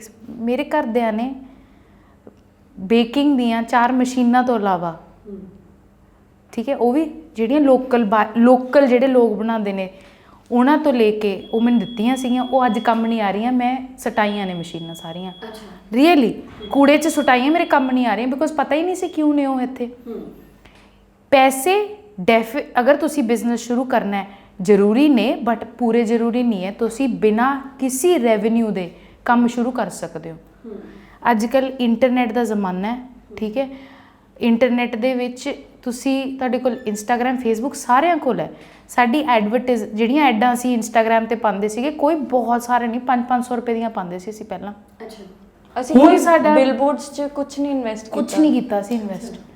ਸਾਡਾ ਜੇ ਤੁਸੀਂ ਗ੍ਰਾਫ ਦੇਖੋਗੇ ਨਾ, ਤਾਂ ਜਿਹੜਾ ਗਰੋਥ ਦਾ ਗ੍ਰਾਫ ਹੈ ਉਹ ਸਿਰਫ ਕਸਟਮਰਸ ਨੂੰ ਅਕਵਾਇਰ ਕਰਨ ਲਈ ਹੋਇਆ। ਉਹ ਕਿੱਥੋਂ ਹੋਇਆ? ਐਗਜ਼ੀਬਿਸ਼ਨਾਂ ਲਗਾਈਆਂ। ਕਿੱਥੋਂ ਲਗਾਈਆਂ? ਜਦ ਪੈਸੇ ਕੇਕ 'ਚੋਂ ਬਣ ਕੇ ਆਏ ਉਹਨਾਂ ਉਹੀ ਲਗਾਈਆਂ। ਹਲੇ ਵੀ ਸਾਨੂੰ ਰੀਫਰਾਂ ਦੀ ਲੋੜ ਹੈ, ਬਲਾਸਟ ਚਿਲਰਾਂ ਦੀ ਲੋੜ ਹੈ। ਸਾਨੂੰ ਹਲੇ ਵੀ ਦਿਖ ਰਿਹਾ ਕਿ ਉਹ ਪੈਸੇ ਦੀ ਕਮੀ ਹੈ, ਬਟ ਉਹ ਸਾਨੂੰ ਹੋਰ ਕੇਕ ਬਣਾਉਣ ਤੋਂ ਜਾਂ ਨਵੀਆਂ ਚੀਜ਼ਾਂ ਡਿਵੈਲਪ ਕਰਨ ਤੋਂ ਰੋਕਦਾ ਨਹੀਂ ਹੈ। ਫਿਰ ਅਸੀਂ ਜੁਗਾੜ ਲਗਾ ਲੈਂਦੇ ਹਾਂ। ਪੰਜਾਬੀਆਂ ਅਸੀਂ ਜੁਗਾੜ, ਹਰ ਚੀਜ਼ ਅਸੀਂ ਜੁਗਾੜ ਲਾਇਆ ਹੋਇਆ। ਅਸੀਂ ਕੋਈ ਵੀ what do you say ਕਿ ਬੇਸ ਮਨੀ ਨੂੰ what do you call it? Initial investment, yes, initial investment ਸਾਡੇ ਕੋਲ ਸੀਗੀ ਨਹੀਂ ਕੋਈ, ਸਿਰਫ ਮਸ਼ੀਨਾਂ ਸੀਗੀਆਂ 3-4 ਉਹ ਵੀ, ਤੇ ਥੋੜਾ ਬਹੁਤ ਕਰਦਿਆਂ ਤੋਂ ਲੈ ਕੇ 2-3 ਹਜ਼ਾਰ ਰੁਪਏ ਮੈਦਾ ਮੁੱਦਾ ਮੰਗਾ ਕੇ ਐਵੇਂ ਸ਼ੁਰੂ ਕੀਤਾ ਸੀਗਾ। ਕੁਝ ਵੀ ਨਹੀਂ ਸੀ। ਜਿਵੇਂ ਤੁਹਾਡੇ ਕੋਲੇ ਪ੍ਰਾਗਲੈਂਡ ਦਾ ਐਕਸਪੀਰੀਅੰਸ ਆ, ਹਨਾ, ਜਾਂ ਫਿਰ ਤੁਸੀਂ ਜਿਵੇਂ ਤੁਸੀਂ ਕਿਹਾ ਕਿ ਟਰੈਵਲ ਕਰਨ ਦਾ ਵੀ ਤੁਹਾਨੂੰ ਸ਼ੌਂਕ ਆ, ਜਦੋਂ ਤੁਸੀਂ ਕਿਤੇ ਵੀ ਵਰਲਡ ਤੇ ਕਿਤੇ ਵੀ ਕਾਰਨਰ 'ਚ ਜਾਂਦੇ ਹੋਵੋਗੇ, ਕੀ ਤੁਸੀਂ ਕਿਸੇ ਵੀ ਇੱਕ ਕਾਰਨਰ ਦਾ ਕਿਤੇ ਟੇਸਟ ਇੱਥੇ ਲਿਆ ਕੇ ਪਾਉਣ ਦੀ ਕੋਸ਼ਿਸ਼ ਕੀਤੀ ਹੈ? ਕਿ ਤੁਸੀਂ ਗਏ ਕਿਤੇ, ਤੁਸੀਂ ਉੱਥੇ ਕੁਝ ਟੇਸਟ ਕੀਤਾ, ਤੁਹਾਨੂੰ ਲੱਗਿਆ ਵੀ ਇਹ ਮਤਲਬ ਉੱਥੇ ਨਹੀਂ ਹੈਗਾ ਟੇਸਟ ਤੇ ਇਹਨੂੰ ਅਸੀਂ ਉੱਥੇ ਲੈ ਕੇ ਜਾ ਸਕਦੇ ਹਾਂ? ਮੈਨੂੰ ਇਸ ਚੀਜ਼ ਤੋਂ ਇੱਕ ਚੀਜ਼ ਯਾਦ ਆਈ ਹੈ। ਐਗਜ਼ੈਕਟਲੀ ਆਈ ਚੀਜ਼ ਨਹੀਂ, ਬਟ ਇੱਕ ਸਾਡਾ ਫਰੈਂਡ ਆਇਆ ਸੀਗਾ ਅਰਜਨਟੀਨਾ ਤੋਂ। ਉਹਦਾ ਨਾਮ ਸੀਗਾ ਗੋਂਜ਼ੋ, ਤੇ ਉਹਨੇ ਸਾਨੂੰ ਦੂਲਸੇ ਦੇ ਲੈਚੇ, ਇੱਕ ਤਰ੍ਹਾਂ ਦਾ ਕੈਰਮਲ ਹੁੰਦਾ, ਲੈਟਨ ਅਮਰੀਕਨ ਕੈਰਮਲ, ਉਹ ਬਣਾ ਕੇ ਨਾ ਘਰ ਖਿਲਾਇਆ। ਤੇ ਅਸੀਂ 1 ਮਹੀਨੇ ਬਾਅਦ ਉਸ ਫਲੇਵਰ ਦਾ ਕੇਕ ਕੱਢਤਾ ਤੇ ਉਹਦਾ ਨਾਮ ਦ ਗੋਂਜ਼ੋ ਰੱਖਤਾ। ਸਾਡਾ ਬੈਸਟ ਸੈਲਿੰਗ ਫਲੇਵਰ ਹੈ ਉਹ। ਤੇ ਤੁਹਾਨੂੰ ਪਤਾ ਹੈ ਇਸ ਚੀਜ਼ ਦਾ? ਹਾਂਜੀ, ਉਹ ਤਾਂ ਕੰਸੈਂਟ ਲੈ ਕੇ ਖਵਾਇਆ ਸੀ। ਮੈਂ ਕਿ ਉਹਨਾਂ ਨੂੰ ਗਿਆਨ ਨਹੀਂ ਕਿ ਮੈਂ ਕਾਪੀਰਾਈਟ ਦਾ ਉਹਨੇ ਸਿੰਪਲੀ ਸਾਨੂੰ ਘਰ 'ਚ ਇੱਕ ਚੀਜ਼ ਬਣਾ ਕੇ ਦਿਖਾਈ ਜੋ ਉਹਦੀ ਦਾਦੀ ਬਣਾਉਂਦੀ ਸੀਗੀ, ਤੇ ਅਸੀਂ ਉਹ ਕੇਕ ਬਣਾਤਾ। ਦੇਖੋ ਗੁਰਦੀਪ, ਜਦੋਂ ਆਪਾਂ ਕਿਸੇ ਨੂੰ ਹਨਾ ਸਕਸੈਸ ਦੇਖਦੇ ਆ, ਆਪਾਂ ਨੂੰ ਪਤਾ ਨਹੀਂ ਹੁੰਦਾ ਵੀ ਇਹ ਜਰਨੀ ਕੋਈ ਸਮੂਥ ਨਹੀਂ ਸੀ, ਹਨਾ। ਤੇ ਮਤਲਬ ਬਹੁਤ ਸਾਰੇ ਐਕਸਪੀਰੀਅੰਸ ਤੁਹਾਨੂੰ ਇਹੋ ਜਿਹੇ ਵੀ ਹੁੰਦੇ ਆ। ਫਿਰ ਇੱਕ ਦਿਨ ਬੰਦਾ ਇਹ ਵੀ ਸੋਚਦਾ ਵੀ ਨਹੀਂ ਛੱਡ ਦੇਵਾਂ, ਹਨਾ। ਇੱਕ ਦਿਨ ਇਹ ਵੀ ਸੋਚਦਾ ਵੀ ਨਹੀਂ, ਇਹੀ ਕਰਨ ਲਈ ਮੈਂ ਪੈਦਾ ਹੋਇਆ ਸੀ, ਹਨਾ। ਤਾਂ ਸਮਾਈਲ ਤੁਹਾਡੀ ਦੱਸਦੀ ਆ ਵੀ ਤੁਸੀਂ ਇਹੀ ਕਰਨ ਲਈ ਪੈਦਾ ਹੋਏ ਸੀ। ਤੇ ਕੁਝ ਕਹਿਣਾ ਚਾਹੋਗੇ? ਕਿਉਂਕਿ ਮੋਸਟਲੀ ਸਾਡੇ ਇਹ ਵੀ ਹੁੰਦਾ ਹੈ ਕਿ ਸਾਡਾ ਜਿਹੜਾ ਯੂਥ ਆ ਉਹ ਬਾਹਰ ਵੱਲ ਨੂੰ ਭੱਜੀ ਜਾਂਦਾ। ਸਾਨੂੰ ਲੱਗਦਾ ਕਿ ਸਾਡੇ ਲਈ ਇੱਥੇ ਕੁਝ ਨਹੀਂ ਬਚਿਆ ਹੋਣਾ, ਹਨਾ। ਤਾਂ ਹੋ ਸਕਦਾ ਕਈ ਲੋਕੀ ਇਸ ਚੀਜ਼ 'ਚ ਬਿਲੀਵ ਕਰਦੇ ਹੋਣ ਵੀ ਹਾਂਜੀ ਸਾਡੇ ਲਈ ਵਾਕਈ ਕੁਝ ਨਹੀਂ ਬਚਿਆ ਹੈਗਾ, ਉਹਨਾਂ ਦੇ ਐਕਸਪੀਰੀਅੰਸ ਇੱਦਾਂ ਦੇ ਰਹੇ ਹੋਣ। ਪਰ ਜੇ ਤੁਸੀਂ ਕਹਿਣਾ ਹੋਵੇ ਕਿ ਯੂਥ ਦੇ ਲਈ ਹਲੇ ਵੀ ਇੰਡੀਆ ਦੇ ਵਿੱਚ ਕੀ ਬਚਿਆ ਹੋਇਆ, ਜਾਂ ਫਿਰ ਇੱਕ ਚੀਜ਼ ਇਹ ਵੀ ਹੁੰਦੀ ਹੈ ਕਿ ਅਨਮੈਰਿਡ ਕੁੜੀਆਂ ਨੂੰ ਬਹੁਤ ਸਾਰੇ ਪੇਰੈਂਟਸ ਨੇ ਜਿਹੜੇ ਉਹ ਅਲਾਉ ਹੀ ਨਹੀਂ ਕਰਦੇ ਕਿ ਤੂੰ ਬਿਜ਼ਨਸ ਕਰ, ਹਨਾ। ਸਾਡਾ ਥਾਟ ਇਹ ਹੁੰਦਾ ਕਿ ਵਿਆਹ ਤੋਂ ਬਾਅਦ ਕਰ ਲਈ, ਜਾਂ ਮਤਲਬ ਇੰਨੀ ਛੋਟੀ ਏਜ 'ਚ ਕਿਉਂ ਰਿਸਕ ਲੈਣਾ। ਤਾਂ ਉਹ ਸਾਰੀ ਚੀਜ਼ ਲਈ ਤੁਹਾਡੇ ਮਨ 'ਚ ਕੀ ਥਾਟ?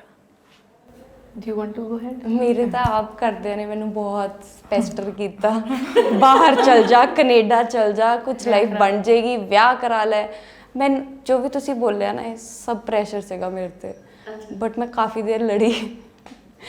ਪਰ ਉਹ ਵੀ ਅੰਡਰਸਟੈਂਡਿੰਗ 'ਚ ਪਹੁੰਚ ਗਏ ਸੀਗੇ ਇੱਕ ਟਾਈਮ ਤੇ ਕਿ ਠੀਕ ਹੈ, ਜੋ ਕਰਨਾ ਕਰ ਲੈ, ਤੇਰੀ ਲਾਈਫ ਹੈ। ਤੇ ਇੱਕ ਬਹੁਤ ਇੰਪੋਰਟੈਂਟ ਚੀਜ਼ ਹੈ ਜੋ ਆਪਾਂ ਹਮੇਸ਼ਾ ਭੁੱਲ ਜਾਂਦੇ ਹਾਂ, ਈਜ਼ੀਲੀ ਬਿਜ਼ਨਸ ਖੜਾ ਇੰਡੀਆ 'ਚ ਹੀ ਹੋ ਸਕਦਾ, ਹੋਰ ਕਿਤੇ ਨਹੀਂ ਹੋ ਸਕਦਾ।